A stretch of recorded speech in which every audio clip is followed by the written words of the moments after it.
everyone. How are you guys? Been a minute, hasn't it?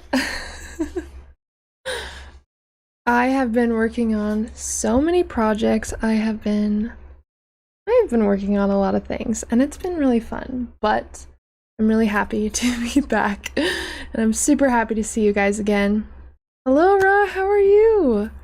A lot of content is going to be coming. Some new programs as well I'm working on. I think you guys will really enjoy. Hey, Zom. Hey, Renee. How are you guys? And today, I just wanted to jump on a little bit late, and I wanted to give you guys some strategies so you can have a lucid dream or an out-of-body experience tonight. These are going to be the best strategies that you can do tonight to heighten your chances to have an experience. I've really been diving into dream yoga and the really deep practices within lucid dreaming, and I'm super excited to talk about that more on the channel and talk to you guys about my experiences. I would love to hear your guys's experiences as well, and maybe have like a story time series on YouTube where I share your guys's experiences too.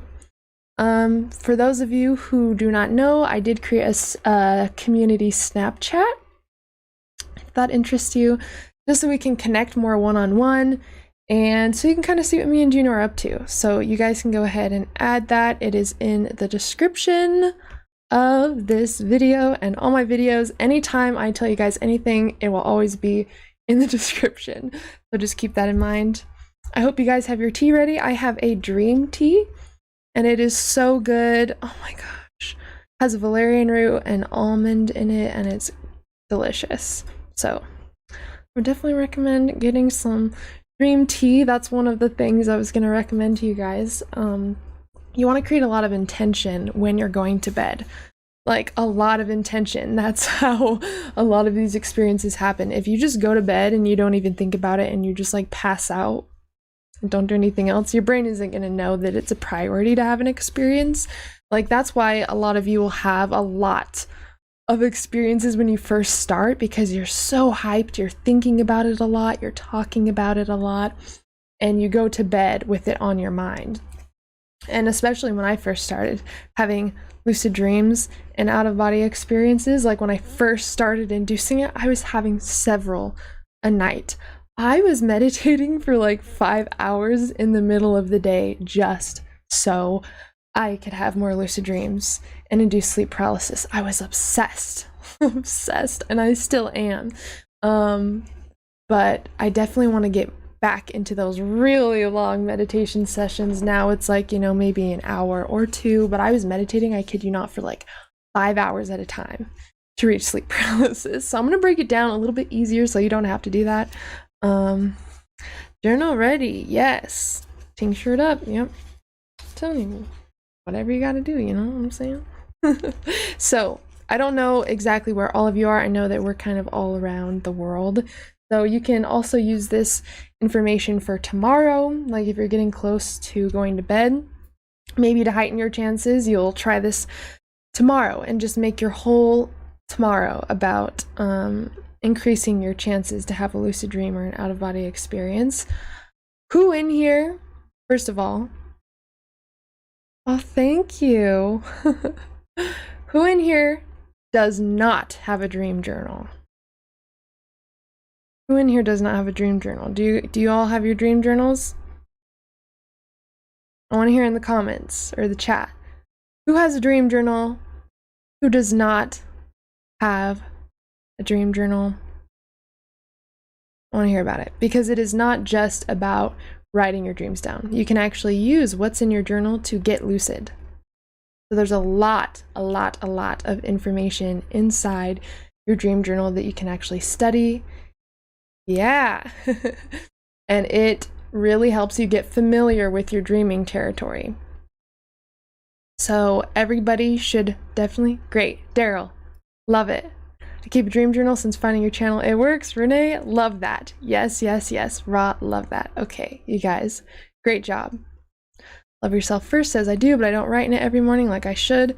Totally been there, but we're gonna dive into that, and I want to tell you guys why dream journaling even works in the first place. But definitely start using that every morning. And a lot of people say, well, I don't remember my dreams, so why would I write my dreams down? Doesn't make any sense, right? Like, what am I supposed to write down if I don't have any dreams? Well, first of all, the dream journal isn't about just writing your dreams down. It is a memory building tool. And the dream journal is used to basically train your brain to recall what happens during sleep. So even if you just wake up to go to the bathroom, or a random song got stuck in your head at 3 in the morning when you were tossing and turning in bed, or when like you have caffeine close to bed and you're like thinking, but you can't tell if you're asleep, you're like, is this a dream or am I just like thinking half asleep? Like sometimes I get in that stage if I have like coffee or something too late.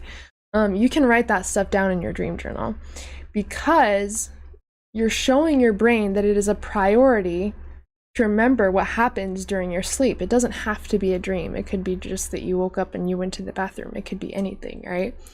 But you will notice that after you start doing this work for about a week or so, give or take, depending on the person, you will actually start to recall actual dreams, because you're basically showing to your brain, using this dream journal is important.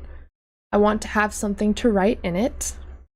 Dreams are important to me. I want to practice recalling them.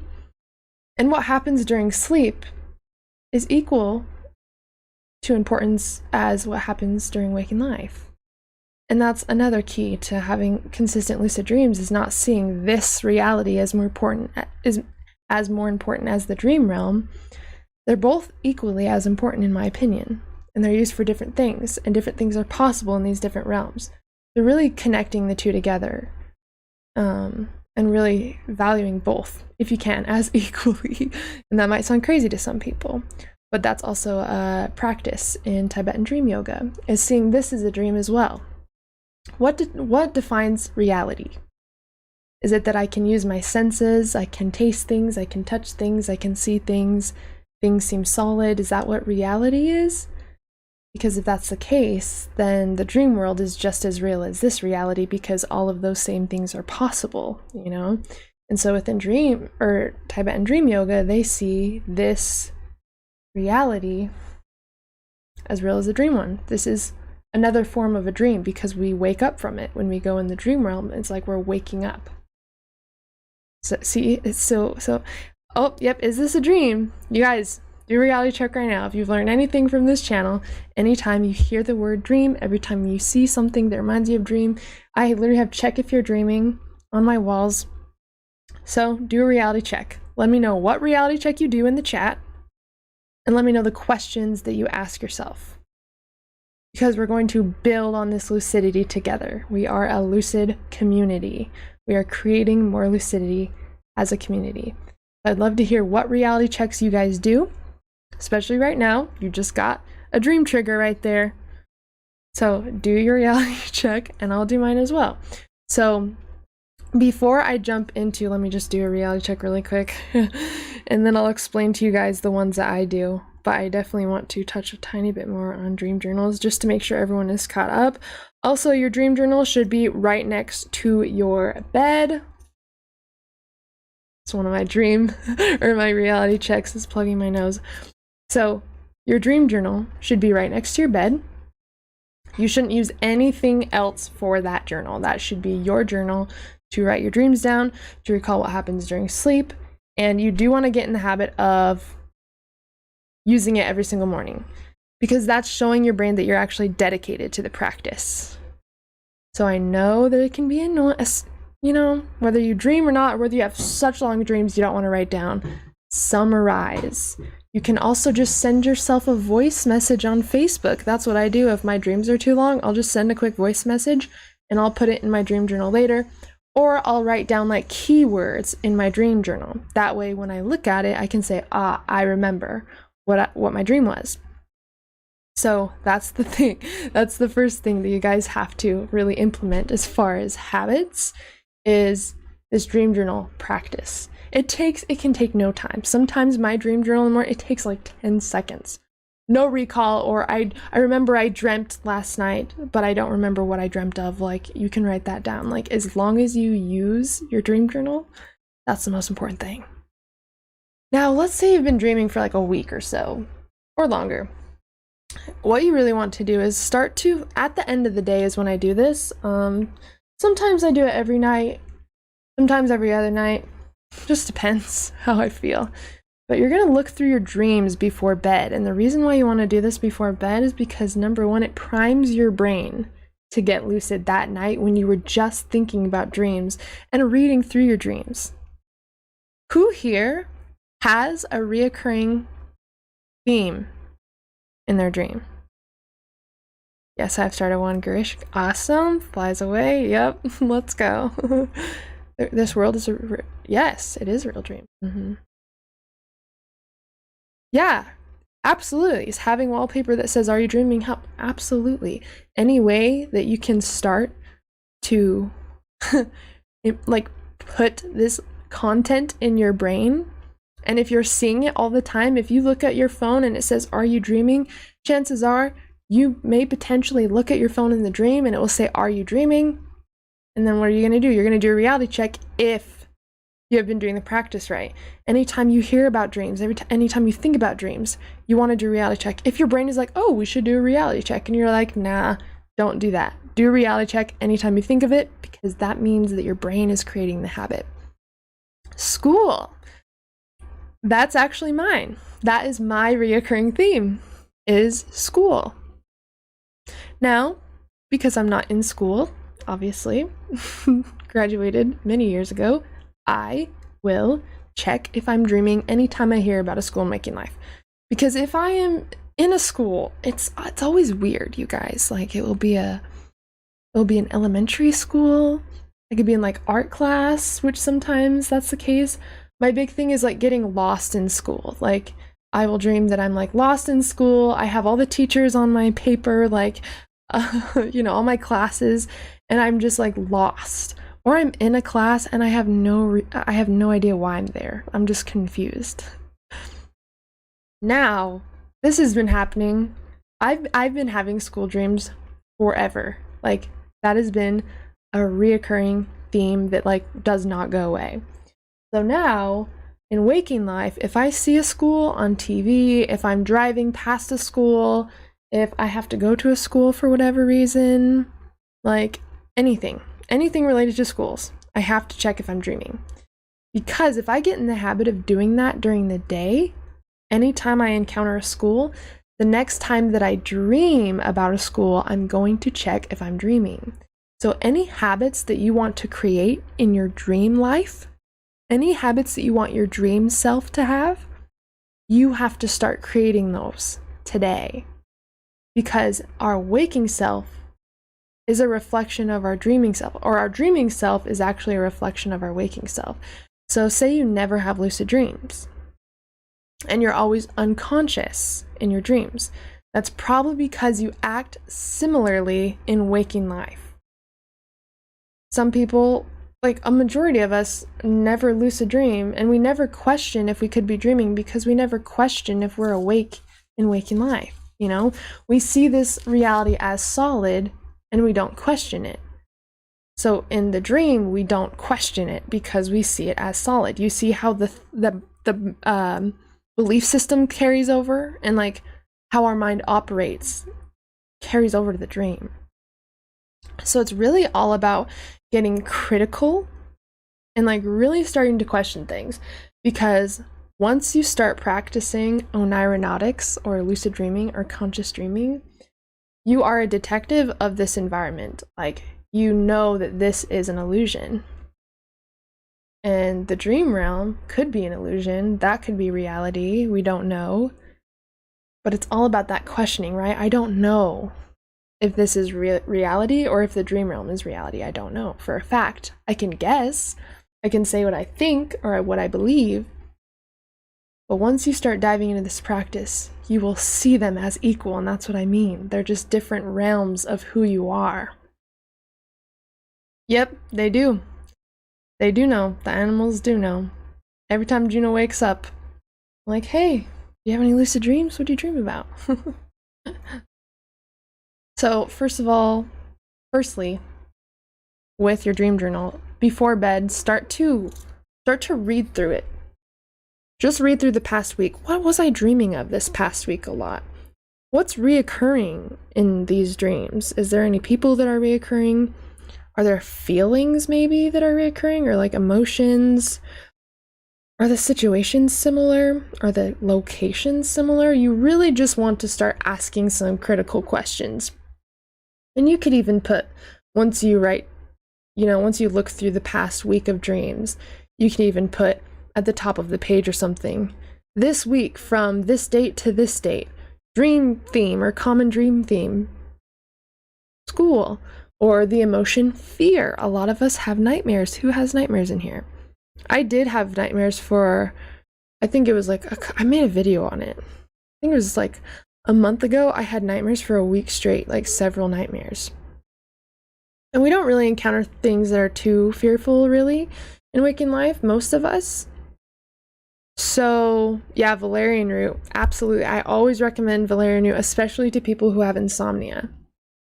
Beautiful herb, absolutely beautiful. For dream recall, sleep, like getting deep, beautiful sleep, valerian root is absolutely perfect. I keep getting killed in my dreams. I have been there.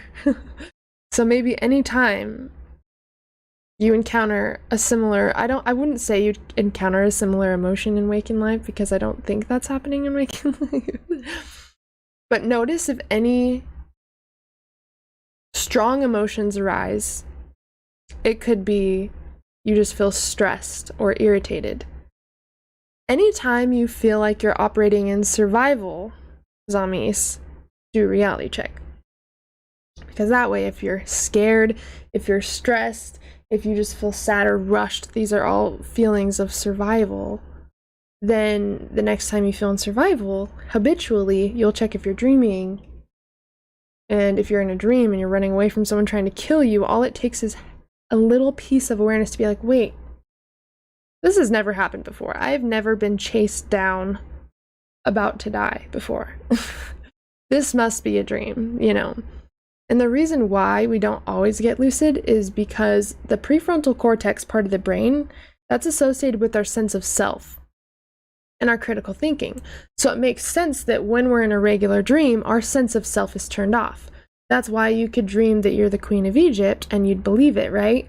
Until you got lucid and you're like, wait, I'm not the Queen of Egypt. I was dreaming I was the Queen of Egypt. That's when your sense of self turns on. So the consciousness that's connected to this physical reality turns on. That's why you can be in your lucid dream and be like, oh, I can't wait to tell my friend about this when I wake up. Or, oh, I can't wait to write this in my dream journal when I wake up. Because you know that you are dreaming as the dream is happening, and you are able to explore this hyper vivid reality that's created by your mind that feels just like this real life, if not more real. Okay, so I really just want to pump you guys up, because I'm actually curious, who has had a lucid dream in here and who has not had a lucid dream? I would actually love to know.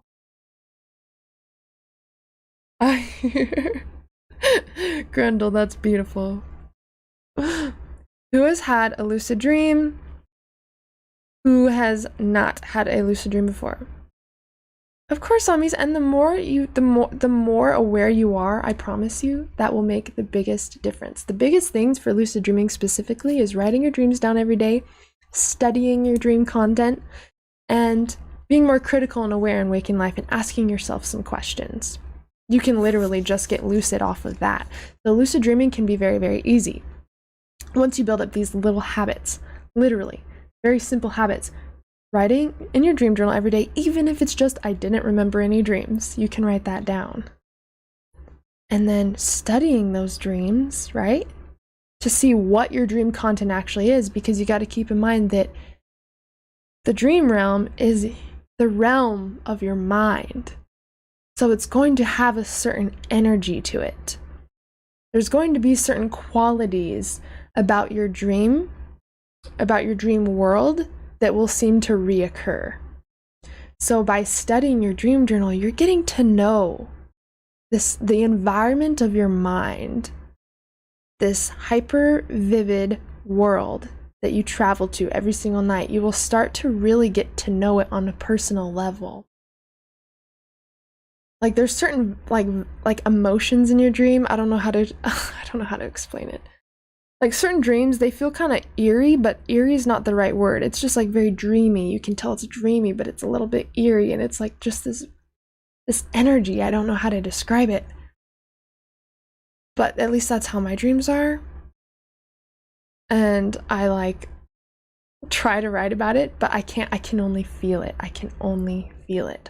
And so the more I travel in my dreams and explore in my dreams, the more familiar I get with this energy, if that makes sense.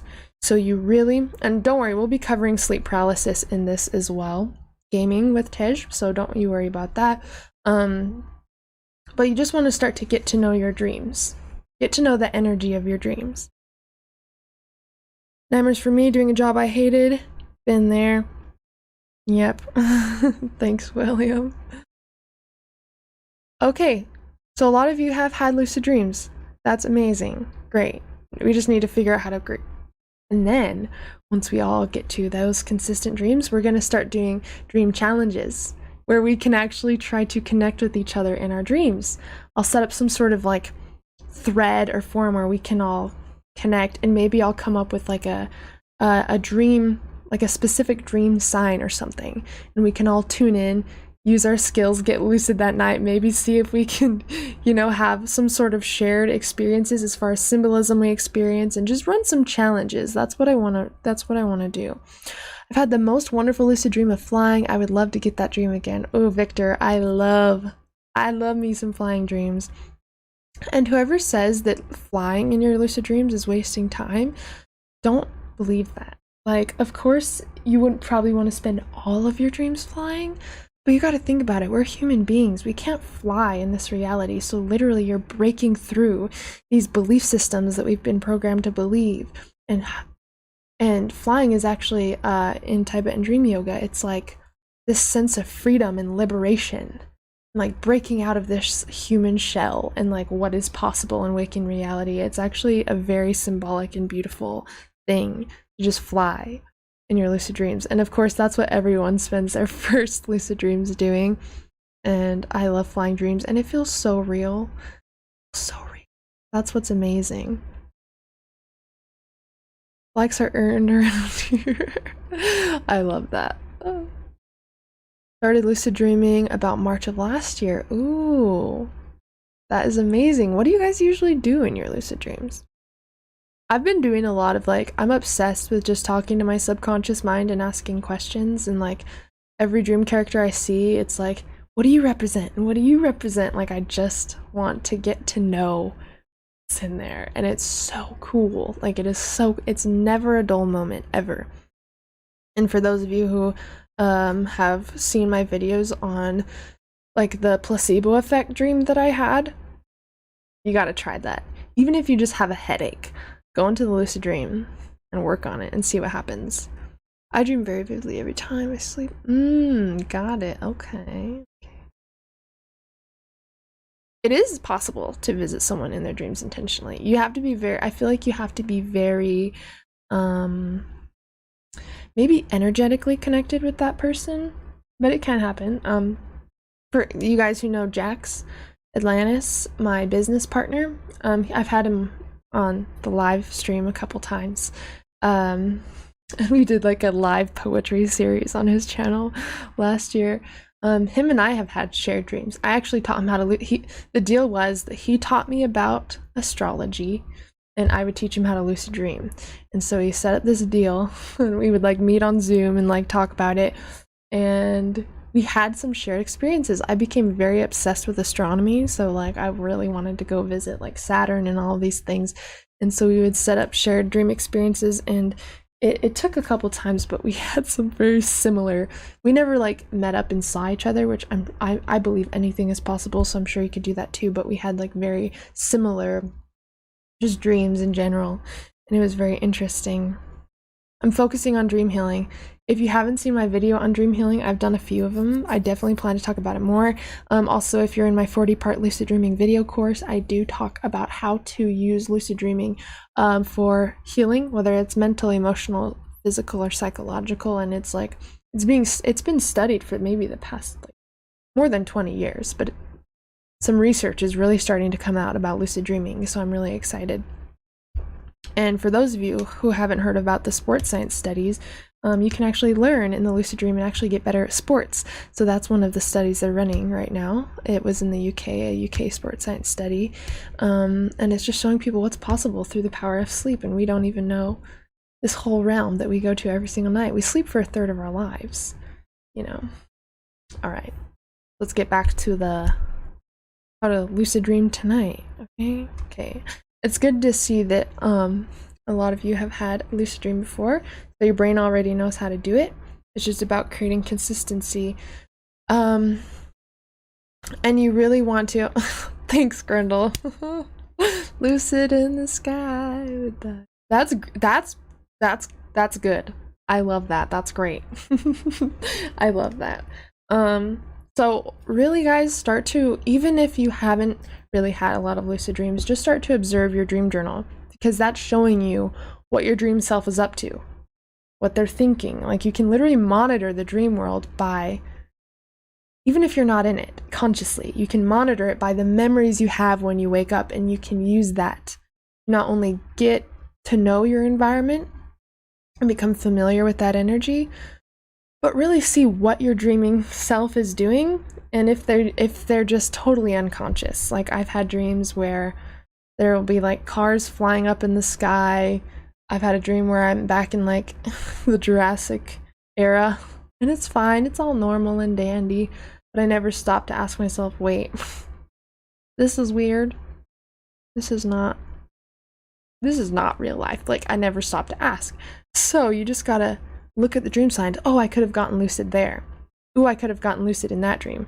Ooh, I could have gotten lucid when I hung out with my grandma who's passed away. Like, you want to start becoming a detective of your dreams and using your dream journal, because that's the easiest way to start to really get familiar with the environment of your dreams, is to study your dream journal. So I would definitely recommend doing that. I promise you, you won't want to skip out on that. It is a very, very, very important part of your practice, and you can get lucid with your dream journal alone. So, that, I do see your messages. I just woke up from my first lucid dream after months of trying, and now you're live and I'm actually watching you. Have to check if you're dreaming. Check if you're dreaming. Check if you're dreaming. This is your dream trigger. Guys, anytime, obviously we were talking about dreams the whole time, but anytime you randomly think about dreaming or like reality checks, just do a check, because I have done this and it has been so frustrating. I will be in the dream and I'll be like, it's been a while since I've done a reality check. I should probably check if I'm dreaming, but I'm like too caught up in something, and I'll be like, nah, I'll do it after this thing. And then I never do it, and I wake up so angry because I'm like, oh my gosh, it worked. Like, I thought about reality checks in the dream, but I pushed it off. And you know why? It's because I was doing that in the waking state. I think about doing a reality check, but it's in like an inconvenient moment. I'm like stirring pasta, or I'm like pouring tea, or like something is happening. I'm like, oh, I'll do it after this. I just got to finish this real quick. But then I completely forget. So then in the dream, when I think about doing a reality check, I'm like, oh, 1 sec. I'll do it in a second, and then I don't do it. So that's why I'm telling you, anytime you even get a slight thought of dreaming or to do a reality check or something, just do it. Okay, and I really want to encourage you to do that in waking life. What's the most effective reality check for you? So I'm glad that you asked, because I'm gonna tell you right now. I just need to drink this tea. It is Dream by Tazo, T-A-Z-O, and it is so good. You guys have to have it. It is so good. Hercules. We'll be talking about that too, because hypnagogic imagery is actually a very important part of this practice. So, to touch on reality checks, who has never done a reality check? Who doesn't even know what reality checks are? I would love to hear your experience with them. And if you've ever gotten lucid from a reality check, have you guys ever gotten lucid actually from a reality check in your dream? So you want to do reality checks as often as you can throughout the day, but it's not about the check. People are like, oh, I check my fingers several times a day and I'm not getting lucid. But that's because it's not about the check. So I'm going to explain what reality checks are, kind of, Victor. You can pinch yourself for a reality check, but guess what? You can actually feel pain in the lucid dream, so that probably actually won't work. I've tried that. So a reality check is you basically checking which reality you are in. If you are in the physical 3D reality, or if you are in the dreaming reality. Since the dream reality acts differently than the physical reality, if you get in the habit of doing specific checks during waking life, you'll create the habit of doing those checks. And whatever habits we have in waking life, we have in the dream. So if you start doing more of these checks in waking life throughout the day, you're going to habitually start to do these checks in the dream, but you'll be able to see that the result is different than it usually is when you're awake, so you're going to be able to tell that you're dreaming. So for example, hands are amazing to use in reality checks because look at all the fine lines on your hands. Look at all of the detail that you can actually see in your hands. Like, they look very specific to you, right? Like when you see your hands, you know they're your hands, right? We see them enough times. So in the dream though, the dream has a very hard time at replicating what it just saw, which is why we check twice when we do the checks, because it's like trying to find the glitch in the matrix. Think about it like that. It's literally like that. And the dream has a very hard time at detailed pattern recognition, which means very, very, very, very, very fine details that you're trying to focus on in the dream.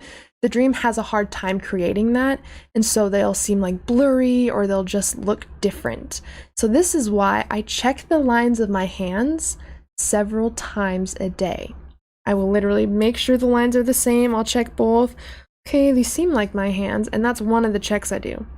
Because if I get in the habit of doing that and looking really closely, I'm going to start to do that in the dream, but when I look really closely, they're going to be blurry. I've had like someone else's hands in my dreams, which is kind of weird. And you'll just obviously be able to tell something's different. So it's not even just about the checks, it's about being aware of what the result is supposed to be. So for example, most of us have 10 fingers, right? How many fingers do you have in waking life? That's how many you should have in the dream. So I also have a bandage on my hand, so maybe I should expect to have that in the dream, right? We want to be able to carry what we see here and expect it to be the same in our dream. That way, when it's not, we're like, aha, this must be a dream, right? Yes, the vegan skeptic, this video will stay up. It will actually be posted as a regular video once it's done processing, so it usually takes close to like 24 hours to post as a regular video, but it will stay up. So checking your hands very closely is the first thing I do. So as soon as I think, oh, it's time to do a reality check, first of all, I start looking around. Okay, I'm in my house. This is normal. What did I do before this? I went and got some tea.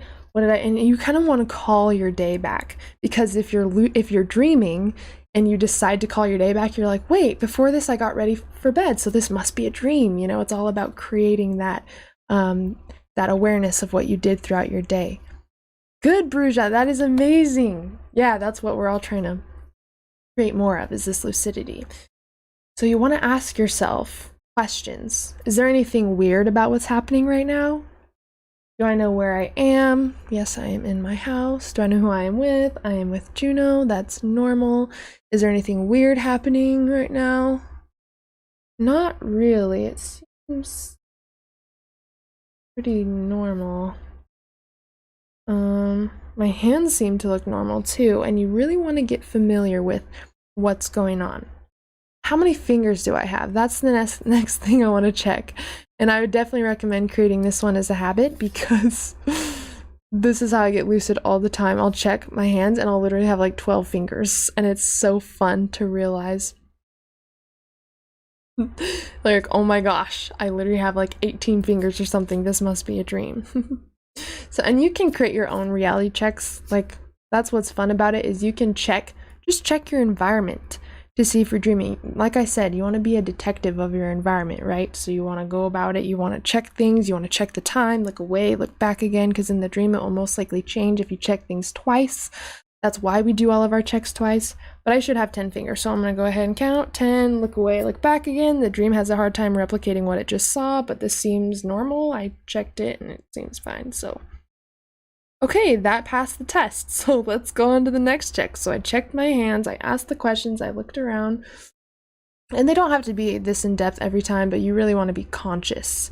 If you're just like rushing through them, you're gonna get loose. You're not gonna get lucid, actually. You're gonna be in the dream, you're gonna rush through them and not even know that you're dreaming. And you won't want that to happen because it's very frustrating. So I have 10 fingers, great. Now, you guys might have heard this one. Finger, palm, push. Finger, palm, push, finger, palm, push. Say that 5 times. It's actually not that hard, it's not a tongue twister, so that'll be fine. This is one of my favorite ones, honestly, because when you try to push your finger through your palm, in the lucid dream, it will always go through. That's what's crazy, because your hand is just an illusion in the dream. It's a dream hand, right? So it's not going to be solid. It's literally going to be able to just go right through and you'll be like, oh my gosh, I don't even feel my hands. It's like so, it's just air. It's just energy. So you want to get in the habit of doing this throughout the day because it should be solid. It seems solid, right? I'm leaving a literal print on my hand from my nail. So this should not be a dream because of how solid it is. I look away, I have 10. Okay, what time is it? 8:59, look away, 8:59. Good, this seems normal. So you basically just want to check your environment. And again, you can't do math in dreams. I can only do math in waking life sometimes, depending on the math, so. So whatever way you can check if you're dreaming, you want to do that and just check your environment. Now, you guys saw me plug my nose earlier. In the dream, you obviously cannot plug your physical nose because you're asleep in bed, so you can actually breathe just fine. So if you decide to use the nose plug as a reality check, if you get in the habit of doing that throughout the day, okay, I can't breathe when I plug my nose, this must be reality or waking life. When you start to get in the habit of doing this in the dream, you're going to go to plug your nose, but you're going to be able to breathe because your waking body is asleep in bed, and obviously you're not plugging your nose in your dream, right? So you're going to be able to tell that it's a dream if you can breathe through your nose. So it's all about creating these random checks, but not just about creating these random checks. You also want to ask yourself questions. You want to really, really, really become critical and aware. And I promise you, the awareness is why we do reality checks. It's not the physical check. That just helps us see the glitch in the matrix or the glitch in the dream. What about breathing underwater? I can always breathe underwater in the dream, but that would be hard to use for a reality check. Like every time you have to do a reality check, okay, let me fill up my tub and like dunk my head under. But if you're in the tub and you decide, hey, it's time to do a reality check, you can absolutely go underwater and see if you can breathe. Just don't hurt yourself and don't breathe in water, you know, be safe about it. But I have a friend that they use, yeah, Marcus, I actually, you know, it's cool. I have this dream. Well, I have these reoccurring dreams, like I can go back to them. That's why I feel like they're real places, because I can literally, there's this one place that's like a planetarium museum thing, but it's in ancient Egypt, and it's like there's gift shops in there, and it's kind of like a mall. But you go there when you're going on tour to the pyramids, and so that's kind of where you hang out and wait for the tour guide, and there's like escalators, and that's where all this food is, and then there's like different exhibits and stuff. This is a dream that I have, and this is like a place that I go to so many times in my dreams. And even in my dream journal, I'll be like, I went back to the Egyptian or like ancient Egypt planetarium again. Like I just know what place it is now. And if I ever saw it in waking life, I would immediately know it is from my dream. But one of my other dreams that I have a lot is I sink to the bottom of the ocean, and it's like so peaceful, and I can breathe just fine. I just sink to the bottom, and there's like sea turtles floating over me, and you can see the sunlight hitting the water, and like sometimes music is playing, other times it's just, you can just hear water, and it's so cool.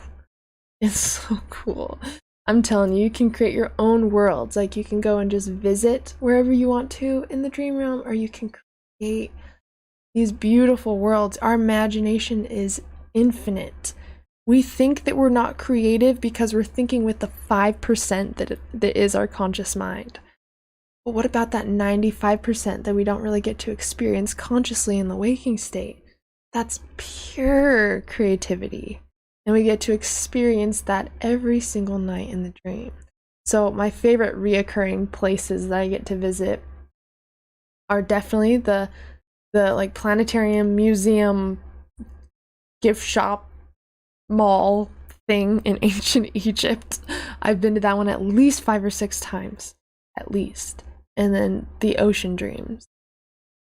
Yeah, and when I'm there, like in the Egyptian like place, I don't even know what to call it, I know that it's a dream immediately. If I'm unconscious, I'm like, oh, this is my dream, like dream Egypt place. I know that I'm dreaming. I won't even have to do a reality check. I will just know where I'm at, and I will immediately have a lucid dream. So that's kind of what you want to get to, especially like if you're dreaming you're in school a lot, but you're not actually in school in waking life. Then you want to be like, oh, I only dream that I'm in schools. I don't go to school in waking life, so this has to be a dream. You know, this has to be a dream. And so you want to start doing reality checks. Also, I do have an app. I don't know if you guys would want to use it. For those who are trying to implement reality checks, it's called Awoken. Let me try. It's called Awoken. Let me see. Welcome to... Okay, so can you see this? Oh, it's backwards, but it's called Awoken. It has that little triangle symbol, and it gives you daily reality checks. It gives you reminders that go off like just like an alarm. Totem sounds, so you can choose different sounds for your reality checks if there's certain sounds that you hear in your dream. Dream clues, dream journal. So it's like a little, just an app to help you with awakening. I think that's only for Androids, but there's one called Lucidity for iPhone if you have an iPhone, but I haven't tried that one out. What's the longest you've ever lucid dreamed? So the interesting thing about that is lucid dreams, the dream time is actually similar to waking lifetime, because obviously to prove that people were lucid dreaming, they had to send certain signals from the dream to let the people know they were studying, like doing the research, that they were dreaming. So actually how they proved lucid dreaming existed was they told the person, they were like, okay, what was his name? Oh, I can't remember his name, but I remember the study. And they said, okay, when you're in the dream, signal to us some sort of like pattern with your eyes, because when you're in a lucid dream, your whole body is paralyzed because of sleep paralysis besides your eyes. So if you're watching a tennis match in your dreams, your eyes are probably moving slightly back and forth in waking life. They have the same patterns. How cool is that? So what they did, yeah, Stephen or Burge ran their experiment, but I can't remember. Andrew something, I believe. But what they like had him do some sort of like Morse code thing in their dream, like, okay, when you get lucid, go like right, left, up, left, right, you know, and they gave him this like code, and they could see when he fell asleep. They could watch him go into light sleep, into deep sleep, into light sleep, into REM sleep, and when he got lucid in REM sleep, he did the same exact pattern, and they can see that he's actually dreaming. And he was able to replicate the same pattern, which shows us that we can become conscious in different realms of reality and actually communicate that to the waking state. So time is actually very similar in the lucid dream and the waking state. For me, what it felt like anyways, no, it wasn't an author or anything. It was the actual test subject. Keith Hearn was actually the guy I was trying to think of. But what it felt like anyways was my dream was like at least 90 minutes, and that was actually my healing dream. That was a very long dream, and I had stomach pains, as I told you guys, like for like 8 or 9 years, and I was on 8 medications, and after that dream, I woke up and I didn't have that agonizing pain, and I was like, okay, let's see how long I can like just not take these medications. It's been almost 10 years, you guys, and I have not taken those medications. How crazy. Yeah, 90 minutes is what it felt like. Of course, it could be a little bit like, you know, misconstrued or whatever, but your REM periods can get really, really long in the early hours of morning. That's why you don't want to try to wake up at like your earlier REM stages, because your first REM stage is only like a couple minutes, and then it's like maybe 15 minutes, and then the next one's 30 minutes, and then it just keeps going. You know what's cool about that dream? Because it lasted so long, I had to stabilize the hell out of it. I was so scared that it was going to crumble. So I was like, as I was moving around the dream, I was rubbing my hands, because that's a way to stabilize the dream. And I was just like, I'm dreaming. I didn't really talk to anyone at first too much, because I didn't want to get distracted and fall out of lucidity, but I just kept saying, I'm dreaming. I remember I went to like the bar and like hung out with these people. I remember that I was like trying to drive this bus on the street, because this person told me like, hey, you should drive for me or something. I don't remember what happened, and this was lucid. And I tried to drive this bus, and I felt so bad. I couldn't. I was like turning like all over the street, like cars were crashing. Oh my gosh, it was chaotic. I got out of the car, lightning struck right in front of me. I don't know what was happening in this dream. It was so cute. And this is all lucid. I get out of the bus because I clearly cannot drive right now. Probably like lower awareness, I'm not sure. I get out, I start walking on the sidewalk, and then literally a lightning bolt strikes the tree right in front of me. Literally, the tree falls off. I feel electricity going throughout my whole body, which is sleep paralysis. It's dual body awareness, so I was actually feeling the sleep paralysis in my body. I get to a police station, and it was like GTA at this point. It was like Grand Theft Auto, because some guy showed up. There were Lamborghinis in the police station. They hurried and got in the car, and they as I'm walking down the street, they come out in the Lamborghini. You're like, hey, get in. So I was like, okay. So I get in. We got chased from the police for a little bit, and then we got to this wooden playground, but it was like very tall, like you had to climb up, like it was like a mountain. This wooden playground, it was all made out of wood. The slide was like so tall, like so tall. It took like, I swear, it took like 15 minutes to get to the top of this slide, like through this ladder. And I remember just like hanging out, playing on this playground with all these people that I met. They like took this Lamborghini from a police station. And then I remember checking my phone because the dream was so long. I remember like pulling out my phone, like just looking at the time, just like, dang, dude, this is like crazy. This is so stable. And I told them, I'm not sure how long this lucid dream is going to be, but I think it's going to be ending soon. They're like, no worries, like you can come back here anytime. Let's just chill and like look at the stars. And so we like laid down at the park. It was starting to get late at this point, and the dream started like mid-afternoon, and now like the sun is setting, and now it's getting like really late. We lay in the grass, we look up at the ceiling, not the ceiling because we're outside, the sky. And what's cool is like, it was like nebulas. There was like huge planets everywhere, and there was like shooting stars that were like so close, and it was like stuff ever. And we were just like, holy crap, this is crazy. And eventually the dream started to fade, and they were like, oh, is it happening? Like they knew that I was lucid dreaming. And I was like, yeah, I think it's happening, but I'll be back later. And they're like, okay, have a good day. And I actually was able to go back to that playground just by willing myself there a few weeks later. And they were there and like, oh, I see that you came back. How have you been? And it's like, I have dream friends that I can actually visit over and over again. Like, you can create the most beautiful memories with these people, and you can revisit them like over and over. And it's so crazy. It just like, oh my gosh, it just gets me so hyped. That was such a good dream. And it was so long too. It was crazy. Driving dreams are crazy. I drove a truck for over 15 years. Dude, I actually learned how to drive from lucid dreaming. Like, I actually learned how to drive because I was too scared to practice in waking life. I was like, oh my gosh, there's crazy drivers here. I don't know if I want to do that. I literally practiced driving in my lucid dreams for like 2 months straight. And it was like, holy crap, dude. I feel like I got all my learning in from the lucid dream. And it's so cool. I don't feel like people talk about how insane lucid dreaming is. Like, you can literally see the hairs on your hand, like on your arms. Like when you taste things, you guys, like it's limited to your taste buds. Like when you feel things in waking life, what you're able to feel is limited to the sensitivity on your fingertips. But when you're dreaming, you're tasting things through your mind.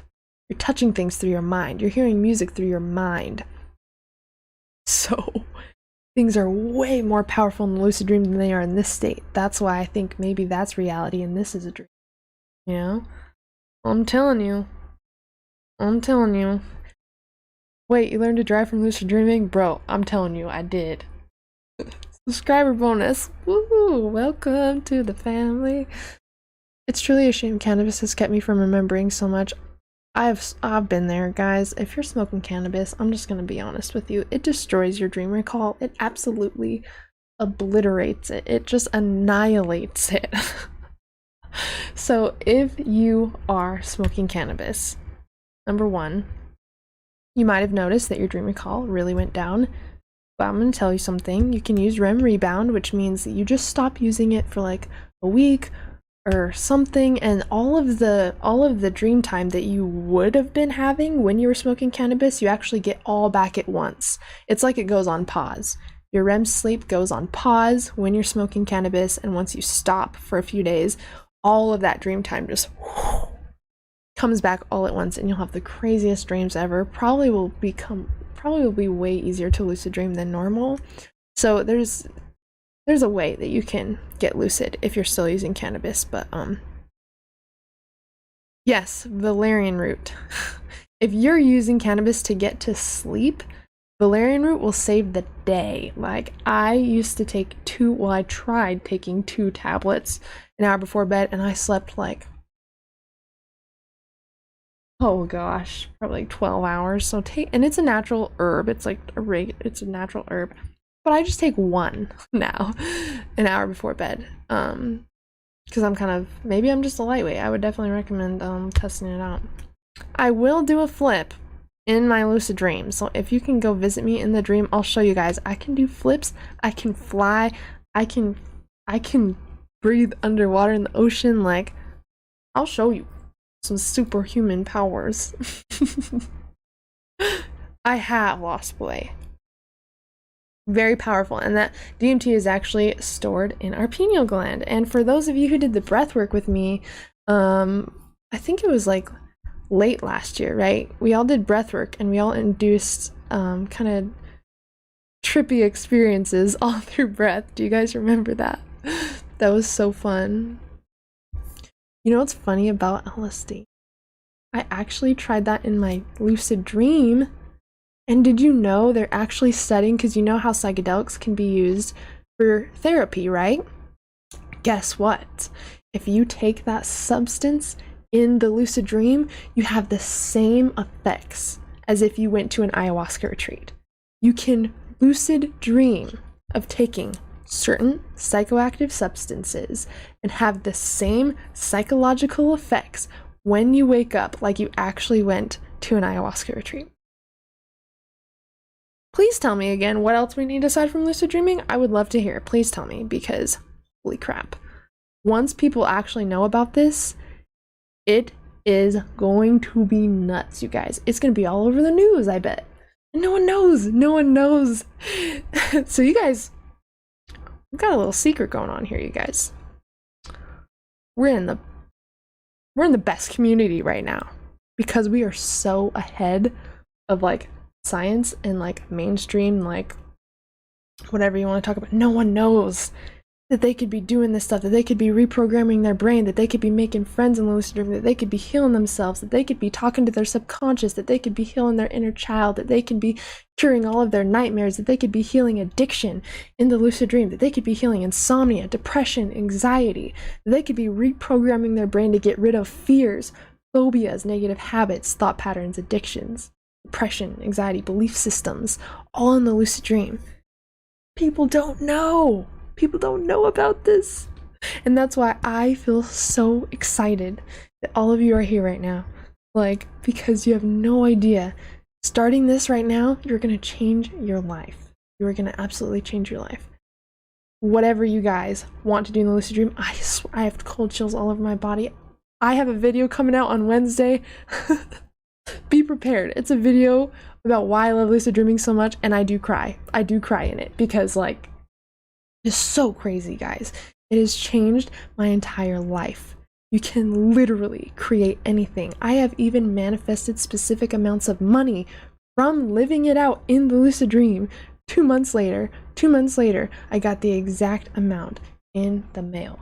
I tried it again, and it came in 3 weeks. Like, okay, it takes a couple weeks sometimes.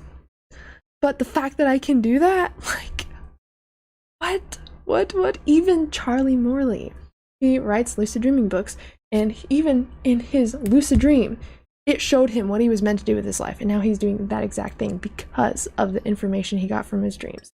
Guys, this can change you. Do you feel lost in life? Do you not know what you want to do in life? Do you not know where your passions are? Do you not know what drives you creatively? Like, do you have questions for your subconscious? These kids ain't ready, guys. No one's ready for this. No one.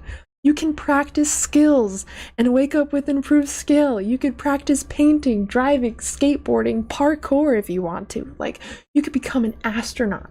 You could literally visit anywhere that your mind can perceive. And this is just lucid dreaming. We haven't even got into out-of-body experiences, you guys. We haven't even gotten into out-of-body experiences.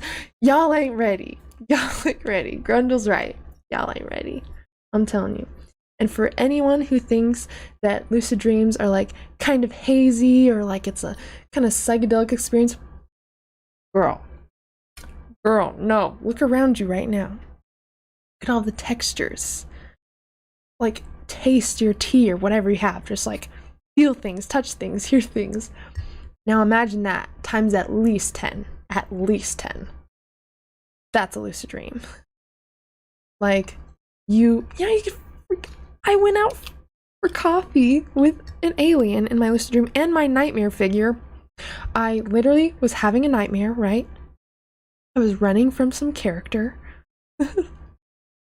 Like, shadow guy. It was very scary. It was very like, I was running through this alleyway. We were getting chased from someone, I don't know. And I like questioned, wait, why am I running? And so I turned around. The guy chasing me, literally, just this big, like, scary, like, shadow figure, whatever, stops in his tracks. And I look up. I'm like, why are you chasing me? And he's like, I don't know. This is your dream. And then we started talking. And I was like, well, what do you represent then? And then he's like, I represent your shadow. All of the things about yourself that you deny, suppress, or disown, or hide from the world. Everything that you're embarrassed to talk about. Everything that is a part of you that you neglect or deny. Oh my gosh, I have chills. And so I started asking him questions like, oh my gosh, like what? Like, you know, just diving in. And he's like, you want to go out for some coffee and talk about this? And I literally went out to coffee with the part of myself that I reject. So in a way, this was me accepting that part of myself and becoming friends with that part of myself. And after we had coffee, I gave him a hug. And I hugged him, and he literally turned into a ball of light, like a huge ball of light, and the dream like went boom, like it felt like an earthquake. And that's when you know that some sort of shift was made psychologically or subconsciously. And I brought awareness and love to a part of myself that I neglected. This is therapy, you guys. This is like literally lucid dream therapy. Like, it is so cool, especially if you guys have any fears. Like, what are your fears? You could totally explore that in the lucid dream and get over it, because your brain doesn't know that you're dreaming. Your brain thinks you're awake. So if you are scared of spiders or something, and you're like, hey, I'm dreaming, I really want to get over my fear of spiders, so I'm going to manifest a spider. Like, find a spider, just like manifest a spider. Hello, Simply Divine, welcome. You manifest a spider on your dream arm. It is a dream spider on your dream arm. You are safe. You are fine, right? Your brain will be like, oh my gosh, I thought we were scared of spiders, but now there's a spider on us and we're not freaking out. Okay, now I'm going to reprogram the brain to be less scared of spiders the next time we encounter one. Now, you literally overcoming waking life phobias from lucid dream practice, okay? How would you get over a phobia using the dream? So it's basically exposure therapy. You would interact with it, but you know that you're dreaming, right? So you know that you're 100% safe when you're interacting with this phobia. Say that you were really scared of heights. Maybe you would choose to fly in your lucid dream. And you're way up high, you know you're dreaming, that anything's possible, you're 100% safe, and now you have this amazing, liberating experience with heights. So now you've reprogrammed your mind to go from, oh, I'm scared, I'm in a scary situation with heights, to now, oh my gosh, I feel liberated, I can fly, anything is possible. Now you've totally switched what thought and emotion is connected with your phobia. So it's really cool. And you can even manifest a spider in the lucid dream that like has a funny personality. Maybe he's like a comedian or something. I don't know. That's what's cool. Anything is possible in the lucid dream.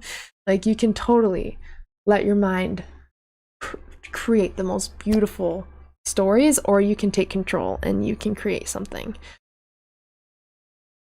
Honestly, William, mine's like loose, like wet hair. Like I had a really bad experience when I was little at like a public swimming pool. And in those showers where you have to get cleaned off, someone had a whole wad of like wet, long, loose hair, and I didn't see it, and it was like I was stepping on it, and it was so horrible. I hate the feeling. I hate everything about it. So that's one thing I gotta get over, especially since I have super long hair. Like I've got to get over that fear. Yep. So I hope you guys enjoyed those stories. We got a little bit off track, but I really thought it was important to tell you about some of my experiences and how cool it can be, you know? That is me, Victor. I am so obsessed with Alice in Wonderland. That has been another thing that I love creating in the lucid dream. And Juno's always with me. Juno is my dream sign, or like, I guess, yeah, you can call him my dream sign, because if he doesn't have a leash on, like outside, he will just run away. Like he'll play games and like, you know, try to get you to chase him. And so when I dream that he's not on a leash and he's just chilling, I immediately know, oh, this is a dream, because Juno would never be sitting by me without a leash. He would be long gone. So this is a dream. And since he's with me in most of my dreams and he like never has a leash on, that gets me lucid all the time. Wet paper. Oh, I can imagine that. That's how I am with like, yeah, like the wet, loose, long hair. I hate that feeling. That is literally horrible. That is so horrible.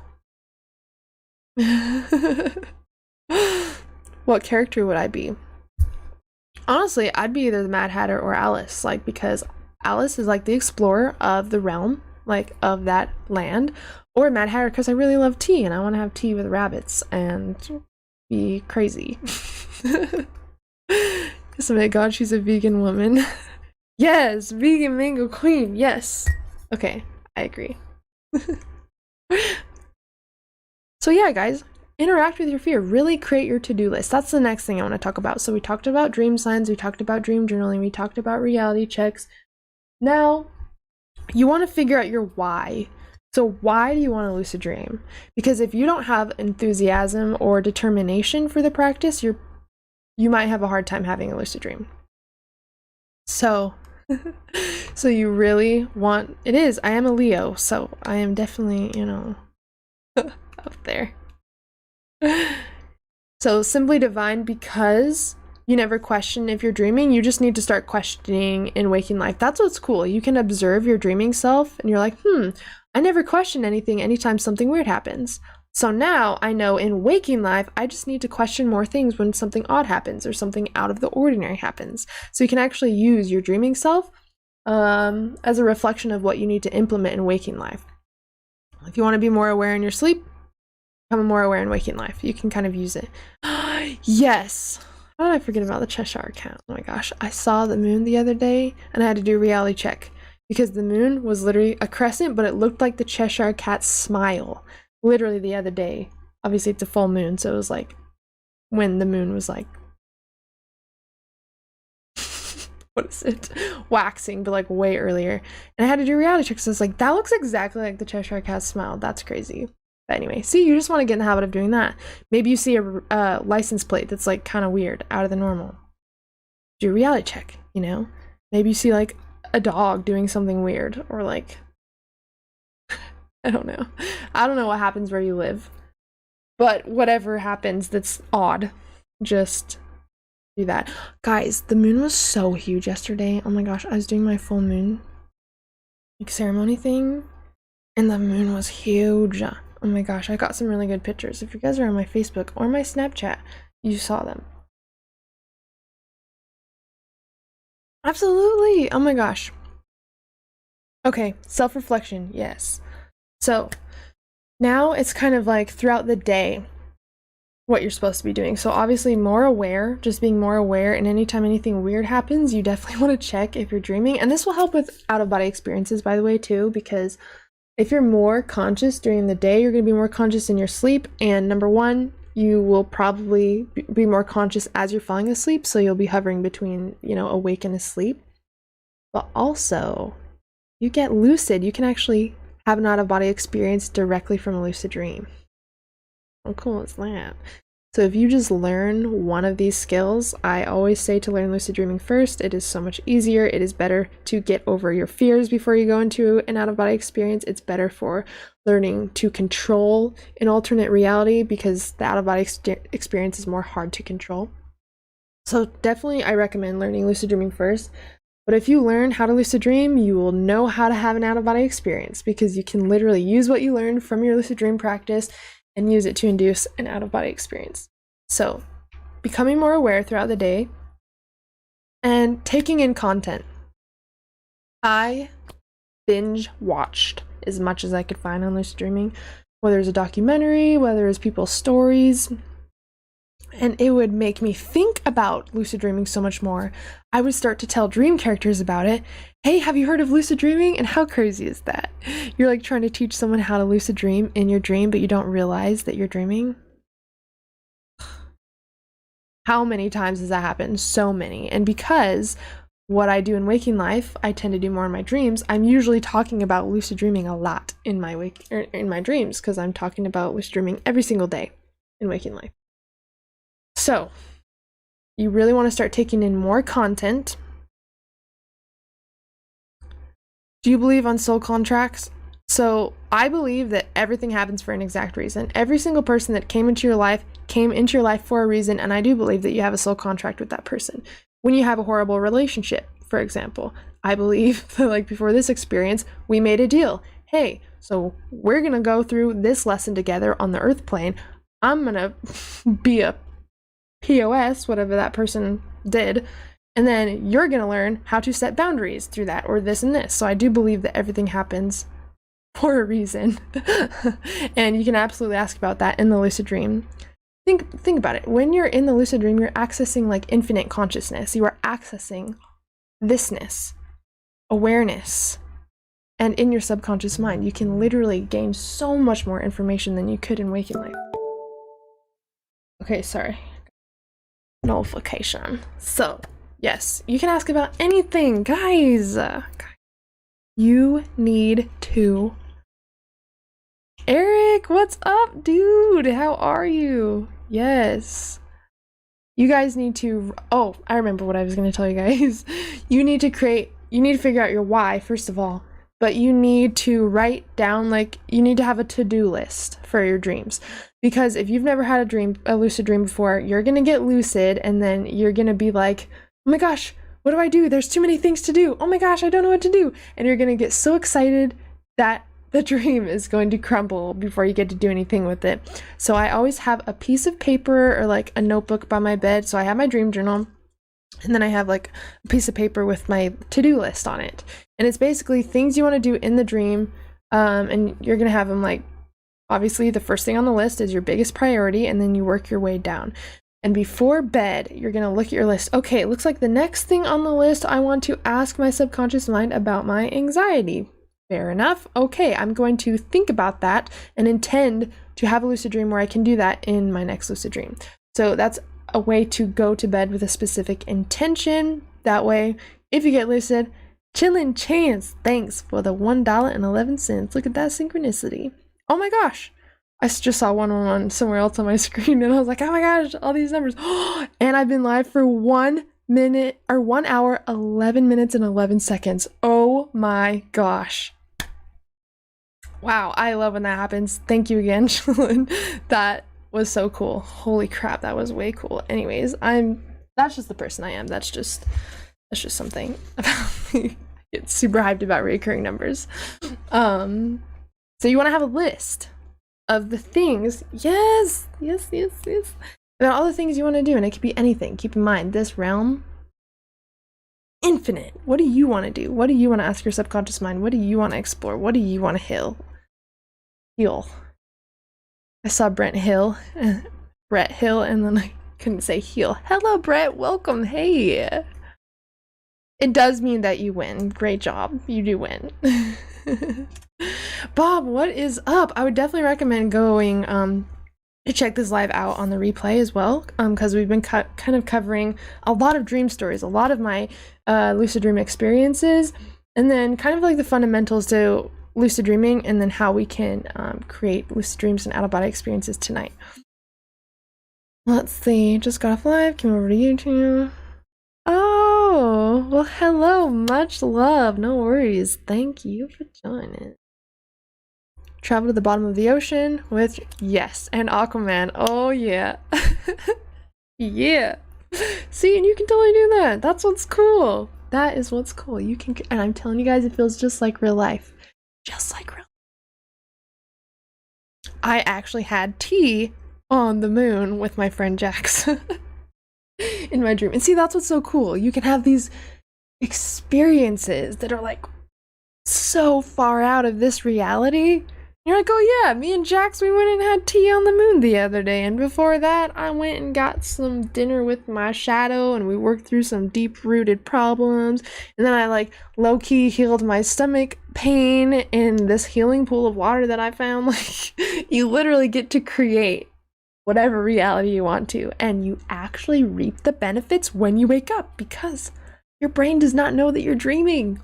Your brain thinks you're awake, so after you wake up from a lucid dream, you'll get this sense of like, it is such a crazy feeling. Oh my god. When you wake up from like an amazing lucid dream, you feel like you're on another planet. I don't even know how to explain it to you.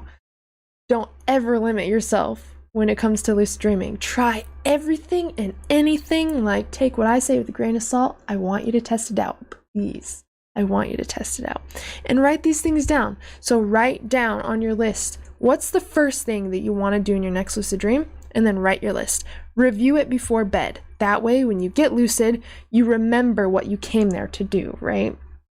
Because I promise you're going to get so upset once you get lucid and you're like, yeah.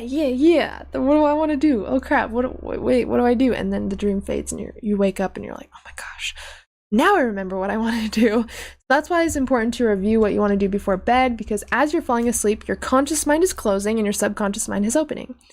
Have you guys ever been trying to like count before you bed, and all of a sudden you start to like fumble your words as you're falling asleep?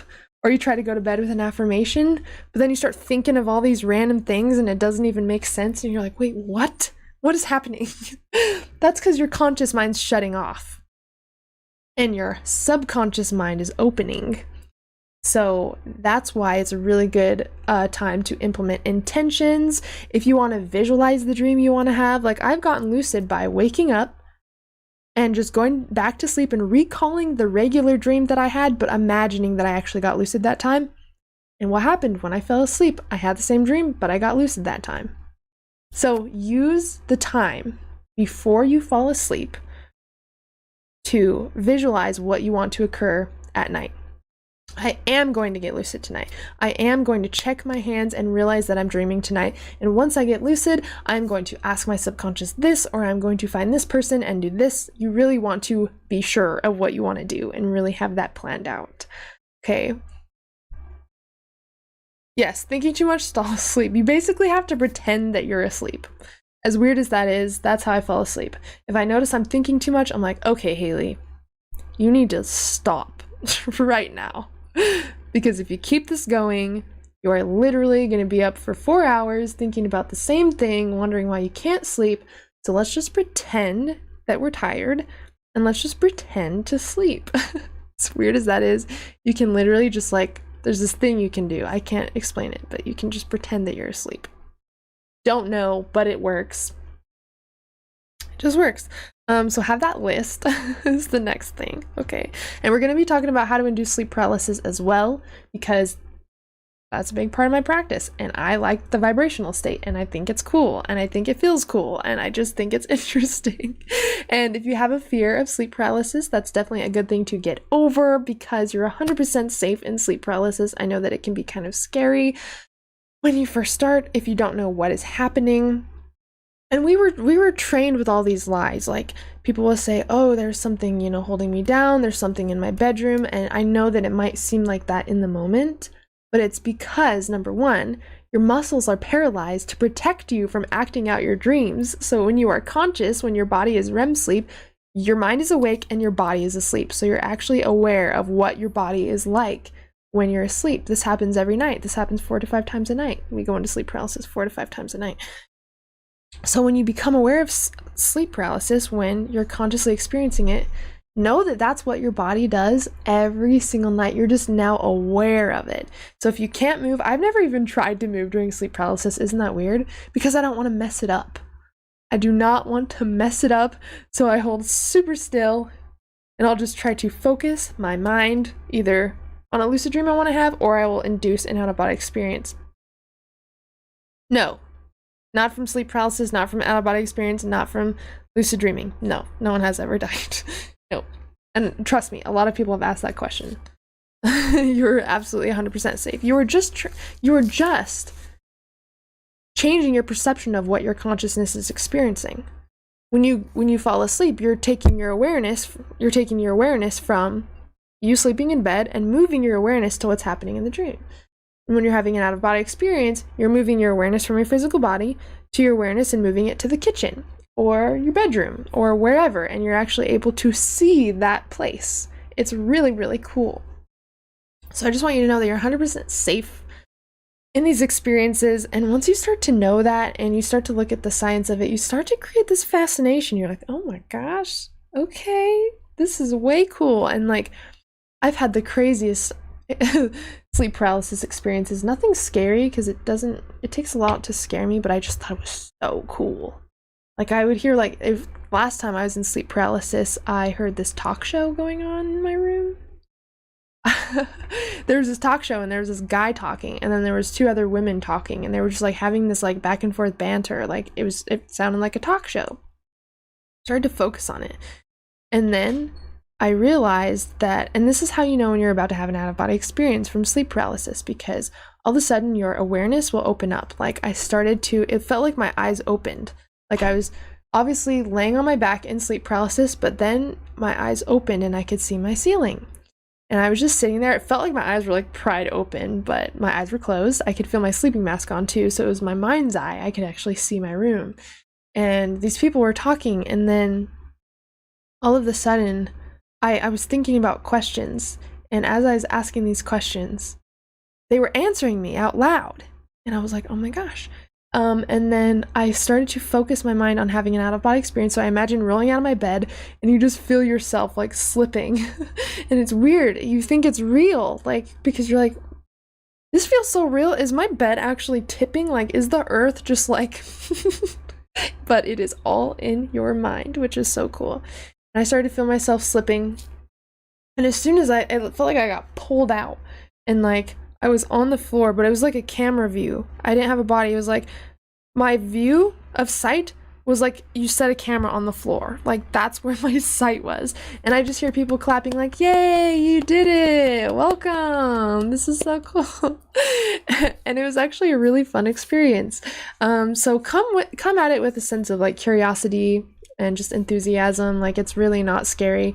The reason why people have scary experiences is because it's thought responsive, which means whatever you're feeling inside is amplified in the experience. That's why lucid dreams are a good way to practice, because lucid dreams are also thought responsive as well. but you also kind of have to expect things to happen in the lucid dream. So you can get used to controlling this realm by your thoughts, you know, using lucid dreaming to practice controlling your thoughts. That way, when you have an out-of-body experience, you're able to easily maneuver through it and create the experience you want to have based on your emotions. If you're ever scared in sleep paralysis, imagine something funny.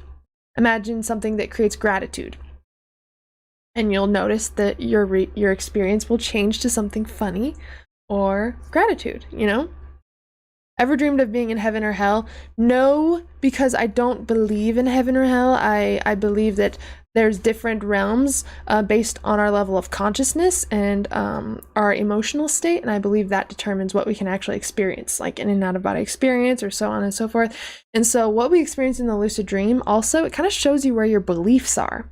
It kind of shows you what you actually believe, because some people will have a very hard time flying in the lucid dream, which shows them that they probably have some limiting beliefs about their ability to fly in the lucid dream that's stopping them from actually having that experience. Like when it comes to like windows and stuff, I can just float right through them. I talked to my friend Troy about this as well, and he can just walk right through the walls. But we know another person who in their lucid dreams, they try to like float through the window and they literally break the glass and get stuck in the glass. Or when they try to fly, all of the dream characters will grab them and try to pull them down. So this shows you how belief systems can actually affect different people and their experiences. Isn't that so crazy? Oh, I've been to Vegas. Definitely, you know, gambling is kind of a, hey, I won $25 last time. 25 bucks I didn't have before, right? So definitely start to write your whys down, or like your priorities down within the lucid dream state.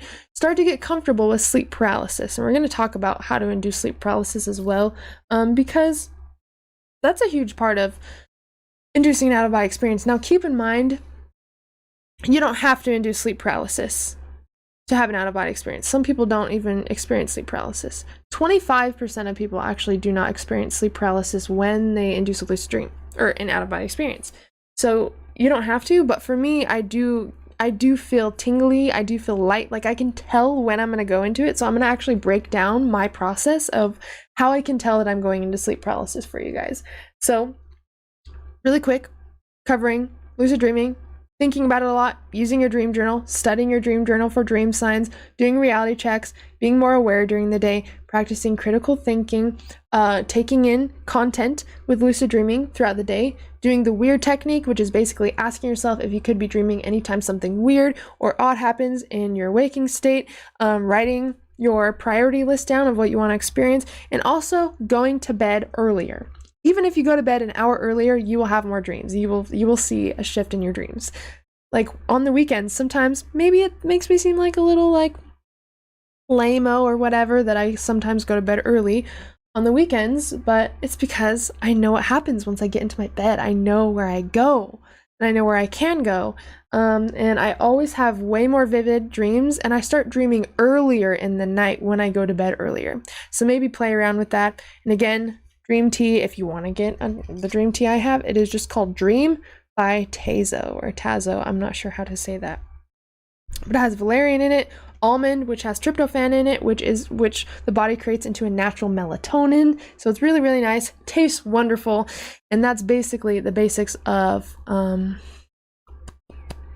so the music videos you do. I would actually love to do 10-hour ones. Yeah, I've been doing 8-hour ones. If you guys want me to try some 10-hour ones, I can absolutely do that, because I sleep sometimes longer than 8 hours, so maybe I should do that. Thank you for letting me know. I would love to do that on my next one. 7 p.m. going to bed. Like it helps my dream practice so much to just even go to bed a little bit earlier, even like an hour earlier. Really.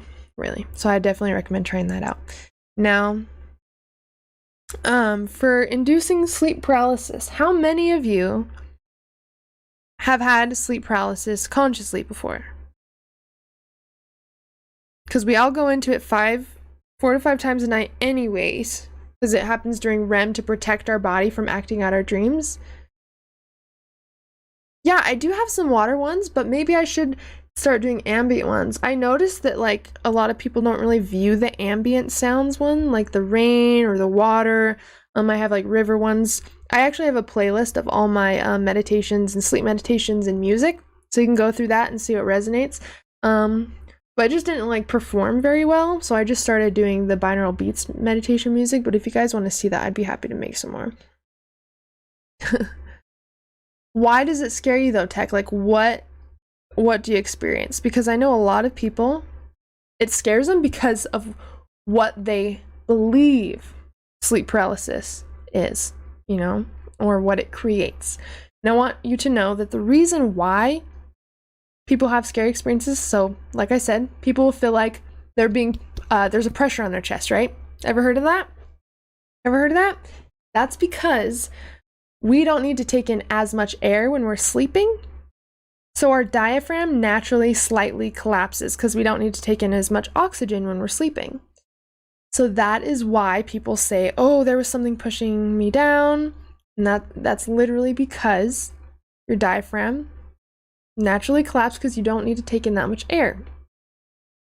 But the mind thinks that someone is either suffocating them or they can't breathe, and because it's a thought responsive state, they start to dream of that happening while they're awake. When we're in sleep paralysis consciously, our body is asleep and our mind is awake, which means we are half awake, half asleep, which means that when we dream in sleep paralysis, we're dreaming of things in our waking environment, which is why it can seem scary, or it might seem like something's in your room. And it's because, number one, you're thought responsive, in a thought responsive state. So if you're feeling fear, you're going to experience something fearful. And since you're half dreaming, but you're conscious in your room, you're going to dream of things consciously in your room. So it's only because you're half dreaming, half asleep. But you can control this state with your emotions.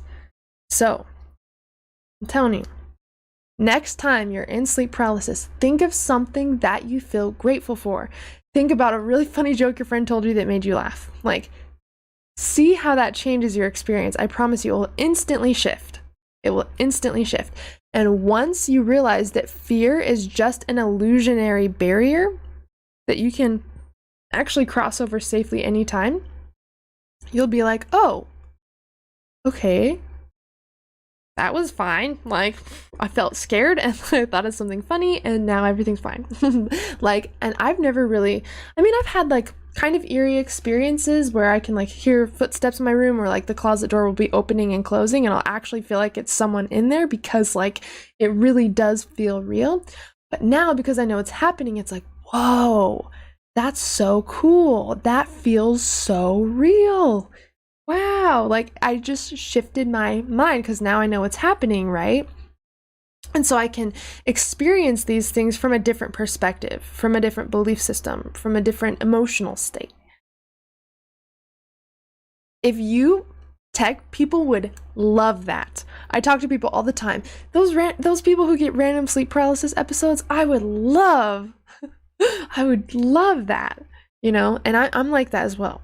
Like, I wish I didn't have to induce them. Like, I can get them sometimes randomly on naps. Like, when I first started this practice, I would have it spontaneously all the time.